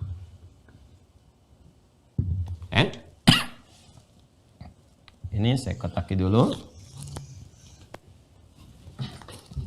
Idza jaa atau kana atau dakhala Ramadan. Nah, ya. 3 versi ini diksinya berbeda tapi menunjuk pada makna yang sama, ya kan? Apabila Ramadan telah tiba, jika Ramadan telah tiba, futtihat abwabu al-jannah, maka pintu-pintu surga, pintu-pintu rahmat dibuka oleh Allah Subhanahu wa taala. Perhatikan baik-baik, fokus ya, fokus. Saya ingin tekankan ini dulu nih. 1, baru kemudian ke sini 2, baru ke sini 3. Jadi bagian pertama pun ada sub 3 pembahasan lagi ya. Subtopik lagi 3 pembahasan. 1 ini, 2 ini, 3 ini. Jika Ramadan telah tiba, bagian pertamanya, pintu-pintu surga dibuka. Diksi yang disampaikan kepada kita melalui Sahih Muslim ini untuk menunjuk pintu-pintu surganya, ya, kata surga ini diwakili juga dengan kata rahmat. Untuk memberikan kesan kepada kita bahwa surga itu dianugerahkan oleh Allah kepada kita melalui rahmat Allah Subhanahu wa taala. Seperti yang pernah saya uraikan, ya. Jadi kalau kita buat persamaan begini.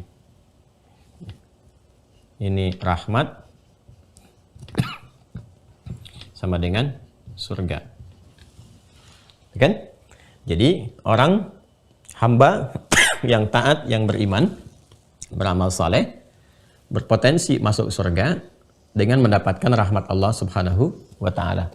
Jadi masuk surga itu karena apa? Karena rahmat Allah Subhanahu wa taala. Sehingga seringkali surga itu juga disebut dengan rahmat untuk memberikan kesan syukur kita kepada Allah Subhanahu wa taala atas rahmat yang dianugerahkan. Sekaligus memberikan penegas, awas ya, kesan yang menegaskan supaya kita bersemangat untuk mendapatkan rahmat. Karena kunci masuk surga itu lewat rahmat Allah. Sekarang kunci mendapatkan rahmat dari mana? Dari amal saleh. Amal saleh. Nah, jadi di sini muncullah persamaan. Persamaannya begini. Amal saleh sama dengan rahmat sama dengan surga. Ya kan? Kalau kita bikin persamaan matematika, A sama dengan B sama dengan C. Ya kan? Maka kalau sudah A sama dengan B sama dengan C, kita bisa bikin persamaan begini kan? A sama dengan C. Ya, seperti B sama dengan C, seperti A sama dengan C. Insya Allah paham ya? Insya Allah paham ya? Jadi kan amal soleh sama dengan rahmat sama dengan surga. Kalau amal soleh itu A, rahmat B, surga C, berarti A sama dengan B, A sama dengan C, B sama dengan A, B sama dengan C. Ya kan? Kalau kita kembalikan ke atas, rahmat sama dengan surga, B sama dengan C. Untuk mendapatkan surga harus dapat rahmat Allah. Jelas ya? A sama dengan C. Karena untuk mendapatkan rahmat harus dengan amal soleh. Maka bisa juga kita katakan untuk mendapatkan surga harus melalui amal soleh. Karena nggak mungkin ke surga tanpa amal soleh. Ya, nggak mungkin ke surga tanpa amal soleh. Karena syarat mendapatkan rahmat lewat amal soleh. Makanya bisa dikatakan untuk mendapatkan surga harus lewat amal soleh. Dengan amal soleh dapat rahmat, dengan rahmat masuk surga. Karena itu kalau disebutkan surga dengan nama rahmat, selain menunjukkan bentuk syukur kepada Allah karena diberikan rahmat, juga menegaskan kepada kita buru rahmat ini dengan cara memperbanyak amal soleh. Ini maksudnya. Karena itu di Al-Quran itu lebih banyak ditampilkan sandingan surga dengan amal solehnya, karena ini inti untuk mendapatkan rahmat. Jelas ya? Ya, ini inti untuk mendapatkan rahmat. Kadang-kadang Allah kasih pembuka dulu rahmatnya lewat iman. Tinggal nanti dengan iman itu memupuk amal soleh. Itu yang dimaksud Quran surah ke-2 Al-Baqarah ayat 25. Ini kalimat surga pertama dalam Al-Quran. Wa basyiril ladzina amanu. Ya Muhammad SAW, berikan kabar gembira dan viralkan ini kepada seluruh umatmu, kepada seluruh hamba-hambaku. Ya, berikan kabar gembira kepada semua orang tanpa kecuali. Pakai alladzina. Ya, wa basyiril ladzina disebutkan 1080 kali dalam Al-Quran. Baik besar, kecil, tua, muda, laki-laki, perempuan dan sebagainya. Ya, tanpa kecuali. Jadi surga itu Allah bentangkan untuk semua hamba. Peluangnya tanpa kecuali. Ya. Nah, hamba itu tinggal pilihannya mau nggak ke situ, mau ngambil nggak? Kalau mau ngambil, maka buka dengan kuncinya, masuk ke situ. Bagaimana caranya? Amanu, satu dengan iman dulu. Ya. Iman ini kunci untuk amal soleh. Jadi amal bisa soleh kalau ada iman. Nah ini makanya kalau kita bikin persamaan lagi, di sini ada persamaan lagi, iman sama dengan amal soleh, ya kan? Akidah sama dengan amal, gitu kan? Sama dengan syariat. Maka wabasyiril ladzina amanu wa amilus shalihat, dan mengkreasikan iman itu kepada amal soleh. Jadi kalau Anda bertanya di sini, bagaimana cara masuk surga? Dapatnya lewat rahmat Allah. Bagaimana dapat rahmat? Lewat amal soleh. Bagaimana amal bisa soleh? Lewat iman. Wabasyiril ladzina amanu wa amilus salihati anna lahum jannatin tajri min tahtihal anhar.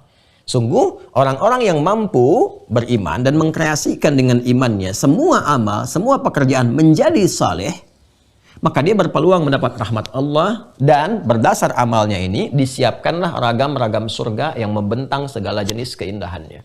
Jadi di sini sudah diberikan sinyal, isyarat dalam Al-Quran. Surga itu ada ragamnya, bukan satu bagian saja. Ya, ada ragamnya. Dan ayat ini memberikan kesan ragamnya akan bergantung amal solehnya. Ini. Jadi kalau kita ingin kembalikan ke sini secara detail, teman-teman sekalian, kalau ingin mendapatkan surga, maka raih rahmat Allah. Kalau ingin mendapatkan rahmat Allah, lewat amal soleh. Kalau ingin amal jadi soleh, amal itu perbuatan. Semua pekerjaan yang kita lakukan, ya dari bangun tidur sampai tidur lagi, bahkan tidur itu sendiri, bagian dari pekerjaan kita, dari ujung kepala sampai ujung kaki, itu kan bekerja, beraktivitas, berperilaku. Bagaimana semua perilaku itu menjadi soleh? Ketika dibimbing oleh iman. Karena itu kalau sudah beriman, harusnya otomatis beramal soleh. Soleh itu kebaikan yang disukai oleh Allah. Makanya lihat dalam Al-Quran petunjuknya, lihat dalam hadis. Seperti apa yang baik yang disukai Allah. Tuh nyambung semua. Nyambung semua. Misal ini fikiran. Fikiran kan bekerja, berfikir. Seperti apa berfikir yang disukai Allah. Ya, makanya turun ayat-ayat nanti. Wa yatafakkaruna fi khalqis samawati wal ardh afala yatadabbaruna al-Qur'an. Ini cara berfikir yang Allah senangi. Riset, menunjukkan kepada maslahat yang benar, yang baik, ya kan?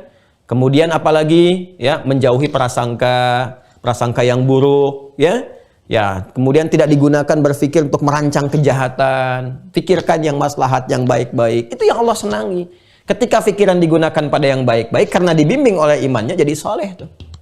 Lisan dibimbing oleh iman, berkata yang baik-baik. Tidak saling mencela, la yasraqu minkum, la yaghtab ba'dukum ba'dha, itu kan? Tidak gibah, dan seterusnya. Ya terus, itu kalau ditata oleh iman jadi soleh, lisan soleh, terus pandangan soleh, telinga soleh, pendengaran sampai ke ujung kaki, itu yang disebut amal soleh, dibimbing oleh iman. Makanya kalau ngaku beriman, pasti soleh. Kalau ada orang mengaku beriman, ada yang tidak soleh, berarti ada yang perlu diperbaiki. Ada yang perlu diperbaiki, karena iman itu hanya mengarahkan kepada yang soleh. Mustahil Mustahil ada insan betul-betul beriman, ya kan? Amalnya tidak soleh, itu mustahil. Karena itu dicek level imannya ada di mana. Bagaimana cara menguatkan iman? Nyambung lagi, ada caranya lagi. Makanya pelajari kurikulum Mira dari awal sampai akhir. Bab iman aja 62 video. Bahas itu. Nanti ada level. Minimal kan 3 level. Ya, keripik aja ada level pedasnya. Ini ada level iman, ada level nikmatnya. Sampai puncaknya halawatul iman. Makanya nanti ada level amanah yang dasar zamannya amanu. Ya ayyuhalladzina amanu. Ya, itu dasar pokok. Nanti naik ke yu'minun alladzina yu'minuna bil ghaib, ya yu'minu. Nanti ujungnya al-mu'min, jamaknya al-mu'minun. Ya, kalau sudah al-mu'minun, wah itu level tinggi. Makanya al-mu'minun tuh salatnya khusyuk. Ya, yang dipikirin kalau nyari harta bagaimana zakat. Kalau bicara dipikirkan supaya yang bermanfaat semua. Maka muncul sifatnya di surah al-mu'minun. Ya, qad aflahal mu'minun. Apa perilaku dan latihannya? Alladzina hum fi salatihim khashi'un. Salatnya khusyuk. Walladzina hum 'anil lagwi mu'ridun, yang enggak bermanfaat ditinggalkan. Walladzina hum lizakati fa'ilun, kan? Zakatnya dilakukan. Artinya apa? Orientasi pencarian hartanya memang untuk zakat, untuk infak, untuk amal. Gimana bisa zakat kalau nggak ada hartanya? Jadi orientasi bekerjanya memang untuk beramal soleh. Coba, udah sampai situ belum?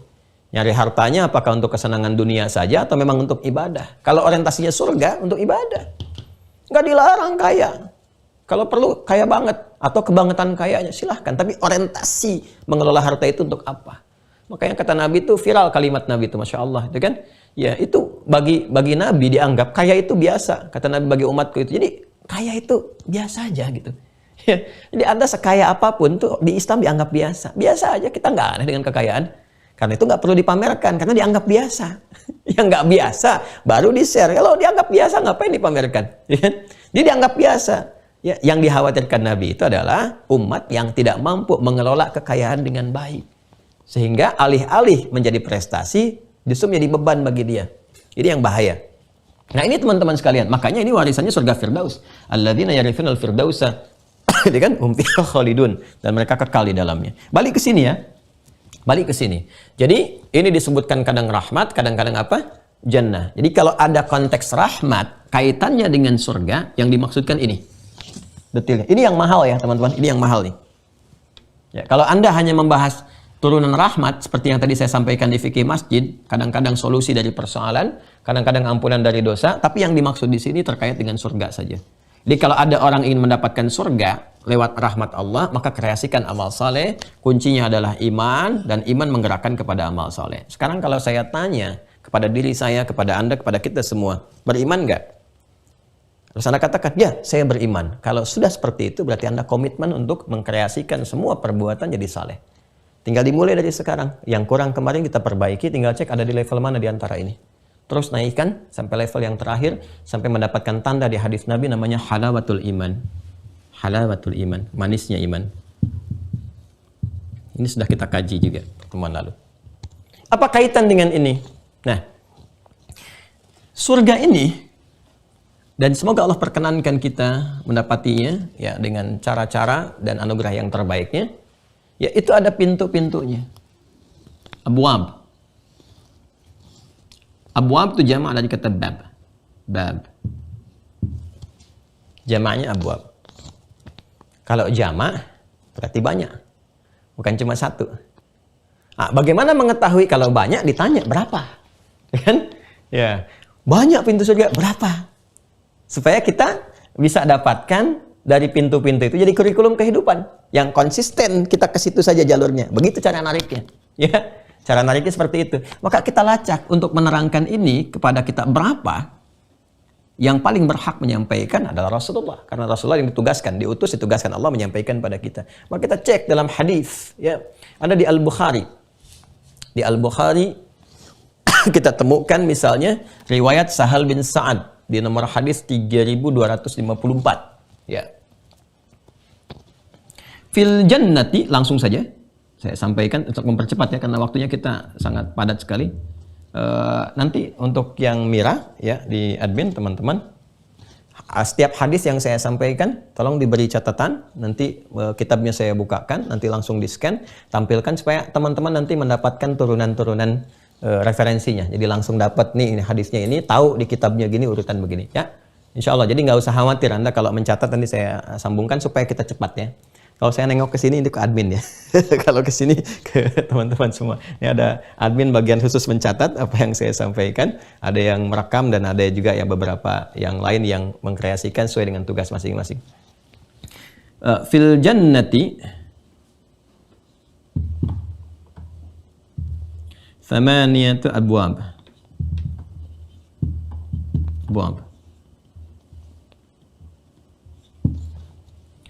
Minha au fiha, ada redaksinya fiha, babun yusamma ar-rayyan. Ini contoh satu ya. La yadkhuluhu illa as-sha'imun. Nah, ini contohnya. Kalau sampai ke ujungnya fa idza dakhaluhu, kemudian ughliqa. Fil jannati thamaniyatu abwab. Di surga itu ada 8 pintu. Nah, ini. Jadi di sini Futihat abwabul jannah, dibuka pintu-pintu surga, pintu-pintu rahmat. Bentuknya jamak abwab. Jamak dari kata bab. Ada berapa pintunya? Dijawab oleh Nabi dalam hadis. Ada 8. 8 pintu surga.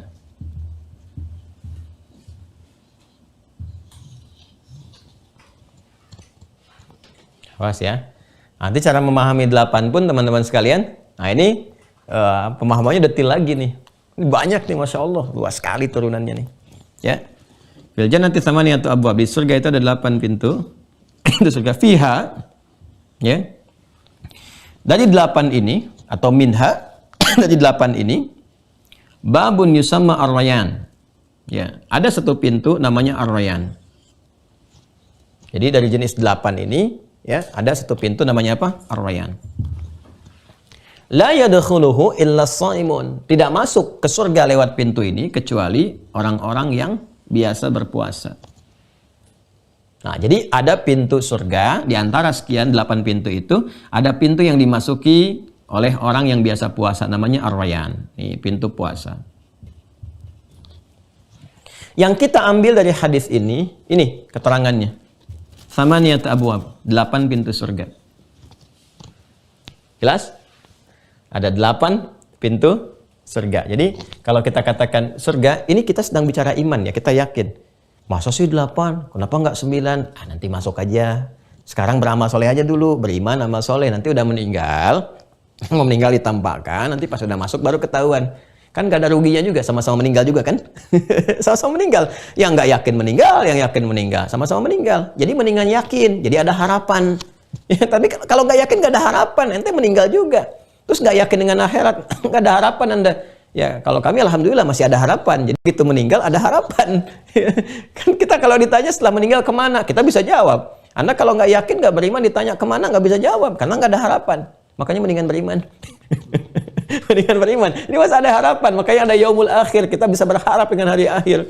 Ya, dan harapan itu kemudian diberikan oleh Allah kepastian. Jadi Allah tuh kalau berjanji pasti.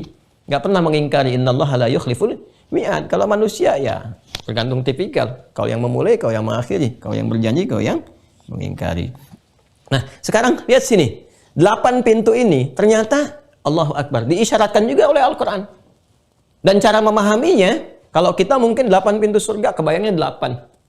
1, 2, 3, 4, 8 begitu kan. Nah, ternyata tidak demikian. Lihat isyaratnya di surah Ar-Rahman. Makanya di antara surah paling favorit, semua surah itu favorit. Bagi penghafal Al-Quran semua favorit. Ya. Tapi terkadang ada di antara kita yang ingin mengambil kesan tertentu ya. Nah, di antara yang berkesan kan Ar-Rahman.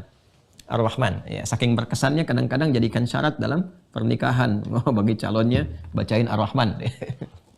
Nah, di antara yang menarik di surah Ar-Rahman ini teman-teman sekalian, itu ketika menjelaskan surga. Waliman khafa maqama rabbih jannatan. Ya, bagi orang-orang yang senantiasa mengagungkan Allah, takut ketika kembali kepada Allah, takut nggak punya bekal, ya, takut dengan keagungan kedahsyatan Allah, ya, kalau pulang itu takut nggak bawa apa-apa sehingga dipandang tidak baik oleh Allah, maka dia berbekal dengan baik, ya, makanya kan Anda, ya, laisa kamitslihi syai', nggak ada yang serupa dengan Allah. Anda ketemu pejabat tinggi aja pimpinan Anda, kan takut kalau berpakaian nggak baik tiba-tiba dicela kan? Ya, takut dihukum dan sebagainya. Anda kalau nggak ada pimpinan tertinggi, kenapa pakai pakaian yang bagus? Ya, Kesiapan yang bagus, kalimat ditata. Karena takut, bicara salah takut. Saya juga kadang-kadang heran ya, pejabat takut sama pimpinan, takut salah bicara, tapi nggak takut sama Allah yang menciptakan pimpinan. Aneh itu. Saya tuh suka aneh gitu. Takut sama manusia, tapi nggak takut sama menciptakan manusia. Padahal pimpinan pun bisa diwafatkan oleh Allah kapan saja, sesuai dengan ajalnya. Ya, jadi kalau ke manusia aja menghadap takut, ya kalau pakaian nggak bagus dan sebagainya, maka menghadap kepada Allah mesti takut. Kalau pulang, pakaian takwanya itu lusuh. Walibasu taqwa dzalika khair. Demikian kan di surat Al-A'raf itu. Kalau pakaian takwanya lusuh, nggak tampil indah, nggak berhias yang baik, takut karena salah bicara, banyak salahnya saat pulang. Makanya tata dari sekarang. Nah, waliman khafa maqama rabbih, bagi orang yang memang takut ketika pulang nggak bawa bekal, ketika pulang tampilan lusuh, disiapkan dia dengan baik, takut akan keagungan Allah, jadi dia siap-siap dengan baik untuk menghadap Allah Subhanahu wa taala. Jannatan, dia berpotensi mendapatkan pilihan di antara dua surga. Lalu dua ini dijelaskan oleh Allah. Ya, dari mulai fabi ayyi ala'i rabbikum tukadzibannya dulu. Nah, menariknya fabi ayyi ala'i rabbikum tukadziban yang disebutkan 31 kali di surah Ar-Rahman. Saat memasuki ayat tentang surga, ini kan ayat 46 kan, waliman khafa maqama rabbih jannatan, itu ayat 46. Silahkan dicek ya. Lalu fabi ayyi ala'i rabbikum tukadzibannya itu dimulai di ayat 47-nya. Ya. Silahkan cek ya teman-teman sekalian, ini keindahan Al-Qur'an nih. Ya. Fabi ayyi ala'i rabbikuma tukadziban. Ya. Silakan cek, betul enggak ayat 47? Fabi ayyi ala'i rabbikuma tukadziban. Itu ayat 47. Silakan cek mushafnya ya. Teman-teman ya. Waliman khafa maqama rabbih jannatan, itu ayat 46 ketika menyebutkan surga, jannatan. Kan? Waliman khafa maqama rabbih jannatan. Bagi orang yang mempersiapkan diri karena takut ketemu Allah, nggak siap bekal, tampilan lusuh, dia siap-siap, kan? Maka disiapkan oleh Allah dua surga yang sangat indah. Kan? Nah, ketika membahas yang pertama, ya, disebutkan dulu fa bi ayyi ala'i rabbikum tukadziban. Itu bagian pertamanya terus teman-teman sekalian berjumlah 8 fa bi ayyi ala'i rabbikum tukadzibannya. Kalimat fabi ayyi ala'i rabbikum tukadziban ketika menerangkan surga yang pertama itu berjumlah 8. Hitung. 47, 49, teruskan. 51, 53, 55, 57, 59, 61. Silahkan cek. 47, 49, 51, 53, 55, dah? 57, 59, 61. Ayat 61, fabi ayyi ala'i rabbikum tukadziban. Sudah? Jelas ya? Itu 8 tuh. Ketika masuk 62, wa min dunihi ma jannatan, surga yang keduanya. Selain yang itu, ada lagi disiapkan surga yang lain lagi. Ya? Dan itu ketika 62, ya, wa min dunihi ma jannatan, surga yang keduanya, dua surga lagi selain itu nanti fabi ayyi ala'i rabbikum tukadziban lagi dari ayat 63. Sampai berapa? Sampai 77. Jumlahnya 8 lagi. 63, 65, 67, 69, 71, 73, 75, 77. Enggak percaya silahkan cek. Sampai 2 ayat terakhir fabi ayyi ala'i rabbikum tukadziban. 8 lagi. Ya. Jadi yang ini 8, yang ini 8. Jadi ternyata ketika masuk surga itu ada level-levelnya. Di setiap level surga 8 pintu lagi. Allahu Akbar. 8 pintu. Dan kalau ngaji lebih detail, buka hadis lagi, lebih detail lagi. Ntar kita scanin hadisnya supaya tahu betul ya. Itu jaraknya ya. Inna misra'aini min masari'il jannati, antara jarak itu ya, antara satu pintunya aja, pintu dari pintu ke pintu lagi ke surga yang lainnya. Ini kan 8 pintu nih. Jarak satu pintu, 1, 2, 3, 4 terus sampai 8. Ini jarak pintu ini ke yang kedua ini, masafata arba'ina sanatan. Itu jaraknya seluas, sepanjang, lebarnya itu 40 tahun. Masa sih? Iman. Iman. Nanti saat ke sana. Nah, ini yang dimaksudkan Quran surah ke 3 Ali Imran ayat 133. Makanya hafalin Qurannya, enak kalau udah hafal Quran tuh. Wasari'u ila maghfiratin min rabbikum wa jannatin arduha as-samawati wal ardu 'iddatil muttaqin. Ya, ayo bergegas istighfar, perbaiki cara berkehidupan, beriman yang betul, taubat sama Allah, dan berharaplah bisa masuk surga. Yang satu surganya disiapkan seluas langit dan bumi, luasnya seluas langit dan bumi. Wajar pintunya selebar 40 tahun jaraknya. Ya. Kalau mau dihitung bisa kok, kalau mau dihitung bisa sampai ketemu misalnya hitungannya, kan seharinya 1000 tahun. Ya, yang di surah As-Sajdah itu, yudabbirul amra minas sama'i ilal ardi tsumma yarju ilaihi fi yaumin kana miqdaruhu alf sanati bimma ta'udun. Ya tinggal Anda ukur aja. Kalau mau diukuran dibawa ke akhirat itu kan, dikontekskan ke dunia, tinggal diukur aja perbandingan itu. Ya. Karena kan dimensinya berbeda. Kalau dibawa ke seperti dunia, nah seperti 40 tahun ukuran dunianya. Kalau di akhiratnya kecil. Ya ini kalau 40/1000 kan kita bisa turunkan aja. Kan satu harinya 1000 tahun di akhiratnya. Tinggal dibagi aja 40/1000. Itu ukuran akhirat, disebutnya kecil. Tapi kalau ditarik ke dunia, 40 tahun seluas langit dan bumi. Itu ya. Nggak percaya, iman. Nanti saat kesana baru. Yang penting kita masih punya harapan. Insya Allah. Nah ini teman-teman, detail sekali. Ya, jadi Masya Allah, cari di referensi manapun. Ada nggak yang nerangin tentang surga? Berapa pintunya? Berapa lebar pintunya? Jaraknya berapa? Ada suasana apa di dalamnya? Seperti apa masuknya? Gimana menyiapkannya? Nggak mungkin ada yang bisa menerangkan itu sedetil apapun. Nggak mungkin. Serinci sejelas-jelasnya, kecuali yang menciptakannya. Ya, yang mencipta, yang membuat sesuatu, bisa nerangkan dengan detil. Nah, jadi kalau mau gampangnya, kalau ingin cari keterangan yang menunjukkan bahwa pencipta yang benar, cari kitab yang menerangkan tentang semua itu dengan rinci. Dan ternyata ditemukannya di mana? Di Al-Quran, di hadis. Makanya pembahasan ini harusnya meyakinkan kita tentang kebenaran Islam. Kenapa? Karena semua referensi yang disampaikan benar adanya dan cuma ada di sini. Ini menunjukkan bahwa yang berfirman Al-Quran itu benar. Siapa? Allah. Ini pencipta yang sesungguhnya. Ya. Boleh jadi kita dapatkan di tempat lain keterangan, misalnya di buku lain, ini surga ini begini. Coba cek detil nggak? Ada nggak yang kayak gini? Ya kan? Dan seterusnya. Nah, ini gambarannya. Jadi kalau disebutkan Abwabul Jannah, itu jamak dari kata bab. Ini jumlahnya berapa tadi? 8. 8 itu memahaminya bukan 1, 2, 3, 4 sampai dengan 8. Tapi setiap level surga. Ini ada level lagi. Setiap level surga nanti ada 8 pintu. Ya kan? Nah, sekarang teman-teman sekalian, untuk menutupnya ya, untuk menutupnya, perhatikan baik-baik. Setiap pintu ini ternyata gambaran di dunianya itu diikat dengan ini, dengan ragam amal solehnya.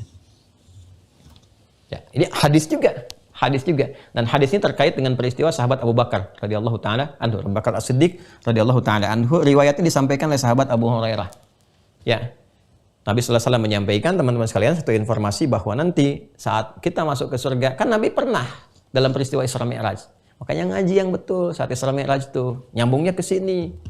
Ya, jangan kita formalitas diinfokan begini begitu, tapi detilkan oleh kita. Nabi kan melihat, ditampakkan di penduduk surga, yang penduduk neraka dan sebagainya. Makanya ketika turun ke bumi, komen Nabi apa? Mala ainun ra'at wala udhunun sami'at wala khatara ala qalbi bashar. Surga itu nggak sama dengan yang kalian bayangkan. Nggak pernah dilihat siapapun, nggak pernah didengar siapapun infonya. Nggak seperti itu. Kenapa? Karena Nabi diperkenankan oleh Allah ketika menerima perintah sholat itu. Ya, selain bertemu dengan nabi-nabi yang lainnya juga diperlihatkan. Ini suasana yang neraka tuh begini, ini yang surga begini dan sebagainya. Jadi bisa nyampe kepada kita infonya. Ternyata semua pintu-pintu ini itu di dunianya digambarkan lewat ikatan amal soleh. Ya, makanya Nabi menyampaikan ada pintu yang disebut dengan babus sholah, pintu sholat. Ini pun nanti ada spesifik lagi, pintu tahajud. Ya, ada pintu apa lagi? Pintu sedekah. Ya. Ada pintu apa lagi? Ya, Syekh Abdurrahman Al-Mubarakfuri itu punya kitab bagus juga itu ya, yang membahas tentang syarahnya Jami' At-Tirmidzi. Jadi beliau menghimpun pendapat ulama yang meriset tentang ayat dan hadis terkait dengan pintu surga. Ada pintu silaturahim. Ya. Macam-macam terus.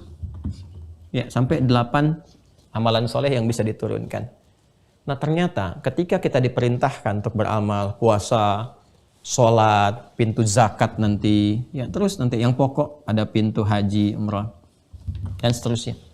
Kita diperintahkan teman-teman untuk tahajud, diperintahkan kita untuk sedekah, untuk silaturahim, ya untuk apa lagi, untuk haji, untuk umrah. Ternyata semua perintah-perintah yang diberikan kepada kita itu, ini gambaran dari ragam amal soleh yang disupport oleh iman.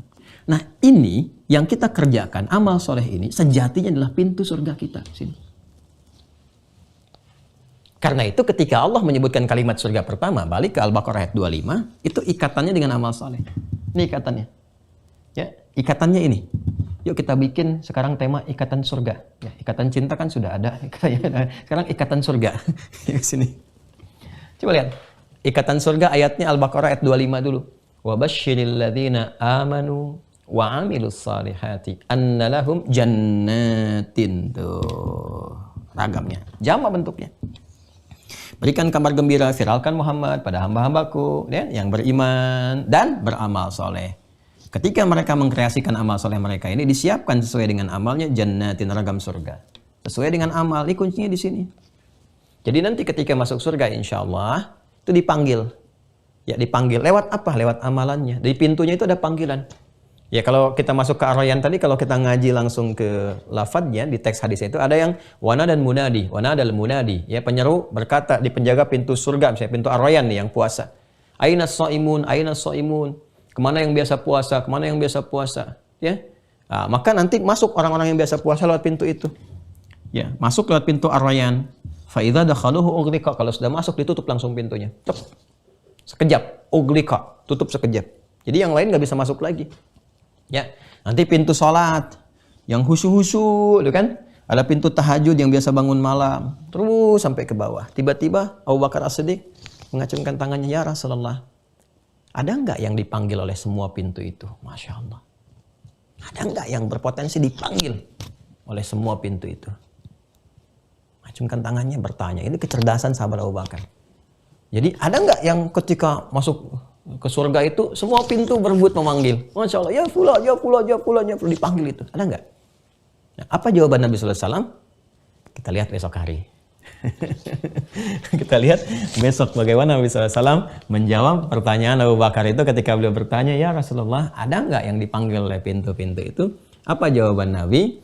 Dan bagaimana kemudian kita membahas kata futihat, saat pintu-pintu itu peluangnya dibuka saat Ramadan. Bagaimana memahaminya ketika semua peluang itu dibuka saat Ramadan. Pemahamannya seperti apa? Apakah pintunya betul dibuka keseluruhan atau ini metafor bahwa spirit Ramadan mengantarkan kita pada peluang banyak beramal sehingga berpeluang memasuki semua pintu-pintu itu, dan apa kaitannya dengan pertanyaan sahabat Abu Bakar? Sabar, besok ya pintu surga ada 8 tapi sekarang sudah jam 7. Sudah lewat ya, sudah ada hal-hal yang harus kita kerjakan untuk mengkreasikan yang lain. Sementara kita cukupkan dulu ya teman-teman sekalian. Ya, sementara kita cukupkan, insya Allah kita sambungkan esok hari. Saya mohon maaf kemarin 2 hari ada kegiatan spesifik. Saya memang sekarang agak menghindari kalau ada pekerjaan-pekerjaan yang spesifik berkaitan dengan masyarakat gitu ya, untuk hadir dengan mereka. Kita di Wahker itu ada bangun jembatan di beberapa desa. Terus kita juga siapkan tim di daerah-daerah bencana yang Allah uji dengan musibah. Insya Allah ada tim kami tuh. Ya di Banten ada, kemudian di Semeru, di Padang kemarin kita bergerak juga, kita koordinasi. Ada yang kita juga ke teman-teman Damkar yang kemarin Milan, kan kurang perhatian juga dari Damkar ya. Semoga jadi dinas tersendiri. Nah kita support ya di beberapa titik yang bisa kita sampaikan. Cuma kita sekarang sudah menghindari kalau yang begitu tidak kita upload dan sebagainya untuk menjaga keikhlasan juga dan menjaga amanah dengan baik. Jadi saya tidak menginginkan ada hal-hal yang bisa mengurangi kualitas amal. Namun mungkin kalau saya sedang pergi dan tidak bisa live ya mungkin ada di situasi itu ya. Ada beberapa bagian yang sedang dikerjakan supaya kadang-kadang amanah dari teman-teman juga saya harus pastikan sampai dan tersalurkan. Tapi di Wahker kita tidak buka donasi dan sebagainya, tidak. Kita hanya teman-teman dan sebagainya kita bergerak ya, sehingga apa yang bisa dirasakan oleh teman-teman yang mungkin tidak merasakan keadaan seperti kita. Tapi kadang haru, Masya Allah teman-teman sekalian. Itu menyambungkan 4 desa. Jembatannya hancur, terputus, begitu disambungkan semua bergerak tuh ya. Jadi kita bisa melihat ibu-ibu, bapak-bapak, anak-anak bawa batu dari sungai, ada yang dipecahin barang-barang gitu kan. Itu kenikmatan tersendiri gitu. Jadi kadang-kadang mesti banyak bersyukur dengan apa yang Allah berikan kepada kita dan mereka pun menikmati gitu. Jadi ya wajar lah Orang yang paham kehidupan itu tidak menuntut banyak, yang penting amal solehnya bisa ada, ya nunggu pulang aja, begitu pulang ya kembali kepada Allah dalam kebaikan. Kadang-kadang kita banyak belajar dari situasi seperti itu, bahwa kadang-kadang ada perasaan baik, tapi ternyata selalu banyak orang lebih baik, ya, dan banyak orang-orang lebih baik itu kadang-kadang yang dipandang oleh orang-orang itu seperti orang-orang biasa saja, atau mungkin status sosialnya ya di bawah kebanyakan orang. Jadi wajar kalau Nabi mengatakan bahwa orang-orang fakir, orang-orang yang dianggap miskin itu yang real ya, yang sesungguhnya menurut manusia, tapi amal solehnya banyak, bisa masuk ke surga sehari lebih cepat dibandingkan orang-orang yang melihat dirinya mewah, kaya, dan sebagainya. Itu yang menjadikan saya kadang-kadang suka ngasih nasihat untuk diri pribadi dan kita semua. Kalau merasa ada pertambahan nilai dari harta, sampai orang menyebut dengan crazy rich atau apapun, atau ilmu, atau kedudukan, ya setidaknya tolong renungkan bahwa mungkin ada orang-orang yang Anda lihat di bawah status kita, ternyata mereka lebih hebat ya dibanding kita dalam pandangan penduduk langit atau bahkan dalam pandangan Allah Subhanahu wa taala. Semoga mencerahkan untuk hari ini, semoga dapat pelajaran, dan mohon maaf untuk kuota Mira nampaknya sudah habis, sudah selesai. Jadi saya tidak tambah dulu supaya memfokuskan yang ada. Nanti saja teman-teman bersabar ya, setelah Ramadan baru, supaya nanti saat Ramadan saya bisa fokus kepada yang sudah ada dulu, kemudian nanti yang lain ngikuti dulu di umum, setelah itu nanti kita buka kembali. Itu yang pertama. Yang kedua, terima kasih teman-teman sekalian masih berlanjut untuk wakaf pesantren. Ya, ini bukan donasi ya. Saya nggak membiasakan sekarang minta-minta donasi dan sebagainya, tapi memberi peluang aja untuk beramal. Wakaf pesantren masih berlanjut sampai nanti selesai. Jadi begitu selesai ya sudah selesai gitu ya, namanya selesai. Nanti silahkan teman-teman beramal kepada yang lain lagi. Jadi nanti berjalan. Dalam pekan ini mungkin insya Allah akan mengecek sehingga bisa diupdate ke teman-teman seperti apa dan wakaf Anda ke bagian mana supaya jelas gitu ya. Nanti kalau sudah jadi pun Anda kan bisa berkunjung juga, bisa ada di situ, bisa merasakan wakafnya sendiri ya. Mudah-mudahan Allah ridha dengan apa yang kita telah lakukan. Nah, kemudian yang ketiga, nanti di Ramadan kita buka peluang juga, terutama untuk hafalan Quran dari sekarang ya, tolong dimulai, yang terutama yang STWH, karena akan dibuka karantina, jadi kita akan mencoba untuk hafalan akbar. Saya pengen semuanya bisa fokus berapapun yang didapatkan. Ya, targetnya tinggikan aja ya, 30 juz, nanti berapa Allah kasih, alhamdulillah kita dapati. Dan kita akan berbagi juga nanti saat Ramadan, kita akan wakaf untuk paket hafalan Quran. Dan saya akan tebarkan ke semua golongan insya Allah yang bisa dijangkau. Nah sekarang di bulan ini kita akan menyapa saudara-saudari kita di warga-warga binaan. Ya itu saudara-saudari kita juga kadang-kadang tak terperhatikan. Ya alhamdulillah kita akan keliling nanti di beberapa warga binaan supaya juga kita bisa supportkan bacaan-bacaan yang baik, ya pelajaran yang baik, juga peluang menghafal Quran. Masya Allah, ada yang dibina 5 tahun, 10 tahun, ada yang seumur hidup macam-macam, dan alhamdulillah kalau bisa keluar hafal Quran, itu kan jadi lebih baik, bergaul juga, kemudian berkreasi, dan kita pengen semua baik.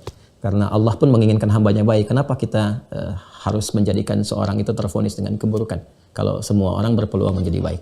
Saya kira itu yang bisa saya sampaikan. Mohon maaf kalau sampai hari ini ada yang masih kurang berkenan, kata-kata yang kurang baik, pelajaran yang mungkin belum jelas atau terlalu panjang saya uraikan. Itu mungkin kekurangan saya, dari saya pribadi, mohon dimaafkan. Yang baik, yang benar, yang menyentuh kepada jiwa, itu kuasa dan kehendak Allah Subhanahu wa taala, sumbernya dari Allah dan Rasulnya. Semoga lebih mendekatkan diri kita pada Allah Subhanahu wa taala. Demikian, terima kasih. Allahumma taqabbal minna innaka antas samiul alim wa tub alaina innaka antat tawwabur rahim.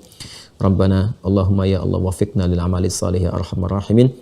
Allahumma wafiqna ya Allah lil amali salih ya arhamar rahimin, li adai ya Allah wajibatika wa sunnati nabiyyika sallallahu alaihi wasallam. Allahumma rabbana atina fid dunya hasanah wa fil akhirati hasanah wa qina adzabannar.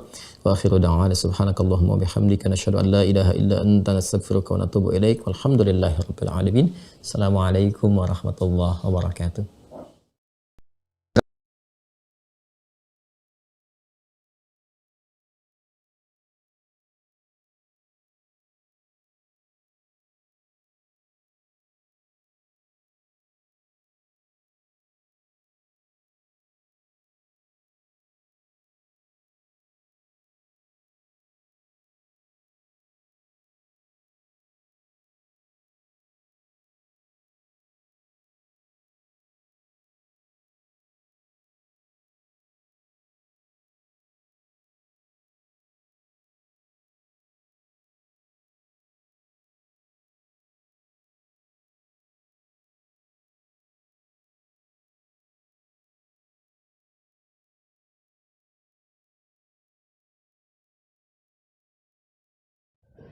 Alhamdulillahirabbil alamin. Jazakumullahu khairan katsiran pada guru kita semua, Ustadz Dr. Adi Hidayat LCMA. Mari kita bermohon kepada Allah Subhanahu wa taala di setiap sujud kita, di setiap doa kita, semoga Allah senantiasa mengampuni dosa dan kesalahan beliau beserta keluarga, memberikan kesehatan dan juga umur yang panjang dalam ketaatan, juga memudahkan segala urusannya, baik urusan dunia maupun urusan akhiratnya. Amin. Dan tidak lupa kita bermohon kepada Allah Subhanahu wa taala, semoga Allah senantiasa mengampuni dosa dan kesalahan kita semua, dan Allah menjadikan ilmu yang disampaikan pada pertemuan sebelumnya sampai dengan hari ini ilmu yang bermanfaat untuk kita semua, sehingga Allah mudahkan kita untuk bisa memahami juga mengamalkannya dalam kehidupan kita sehari-hari. Amin. Tidak bosan untuk mengingatkan bagi teman-teman yang sudah terdaftar dan sudah memiliki perangkat belajar Mira Institute, silahkan aktifkan akunnya dengan cara login di website resmi Mira Institute. Masuk ke mira.quantumakhir.com, tekan tombol loginnya, lalu gunakan username-nya berupa email dan juga password-nya berupa nomor telepon yang sudah teman-teman daftarkan sebelumnya. Bagi teman-teman yang belum mendapatkan username dan juga email atau password, teman-teman bisa menghubungi admin Mira Institute pada nomor yang sudah tertera pada layar teman-teman sekalian. Atau sebagai ikhtiar awalnya, teman-teman bisa melihat pada email teman-teman sekalian di folder inbox ataupun folder spam, juga folder junk. Karena ada kemungkinan username dan juga password yang kami kirimkan masuk ke folder-folder tersebut. Penting bagi teman-teman untuk bisa mengaktifkan akunnya agar teman-teman bisa menikmati setiap fitur-fitur yang sudah disajikan di website resmi Mira Institute. Seperti mendownload kitab-kitab rujukan ataupun materi yang sudah di-scan oleh tim admin. Teman-teman juga bisa mereview kembali video pembelajaran dari awal pertemuan sampai dengan hari ini. Dan teman-teman bisa mengevaluasi pemahaman teman-teman dengan menjawab beragam macam pertanyaan yang sudah disajikan di website resmi Mira Institute. Bagi teman-teman yang baru tergabung, kami himbau untuk bisa mengikuti sesi pembelajaran dari awal pertemuan secara bertahap agar pemahamannya bisa maksimal dan pertemuan satu dengan pertemuan lainnya bisa tersambung dan juga terkorelasi pemahamannya. Jangan lupa untuk mengikuti ujian di setiap babnya agar teman-teman bisa lanjut ke bab berikutnya dan mendapatkan kesempatan untuk bisa join di sesi Zoom bersama guru kita Ustadz Dr. Adi Hidayat LCMA. Jangan lupa untuk join di grup resminya Mira Institute yang ada di Facebook dan juga di Telegram seperti yang sudah tertera pada layar teman-teman sekalian. Penting ya untuk teman-teman bisa tergabung khususnya di Facebook agar teman-teman bisa mendapatkan link Zoom untuk sesi kajian di setiap harinya. Ya. Jadi jika teman-teman belum mendapatkan email ataupun WhatsApp, teman-teman bisa melihat di Facebook untuk link sesi kajiannya. Baik, dan bagi teman-teman yang ingin berwakaf untuk pesantren Mira Institute, kesempatannya masih dibuka. Silahkan salurkan melalui rekening Bank Syariah Indonesia atas nama Yayasan Mahat Islam Rafiah Akhyar dengan kode bank 451 dan nomor rekening 11144444142. Seperti yang sudah tertera pada layar teman-teman sekalian. Boleh di foto ataupun di screenshot layarnya. Terima kasih teman-teman atas kesempatannya pada pertemuan subuh kali ini. Saya Fadil mewakili tim Mira yang bertugas. Jika ada hal yang kurang berkenan kami mohon maaf. Assalamualaikum warahmatullahi wabarakatuh.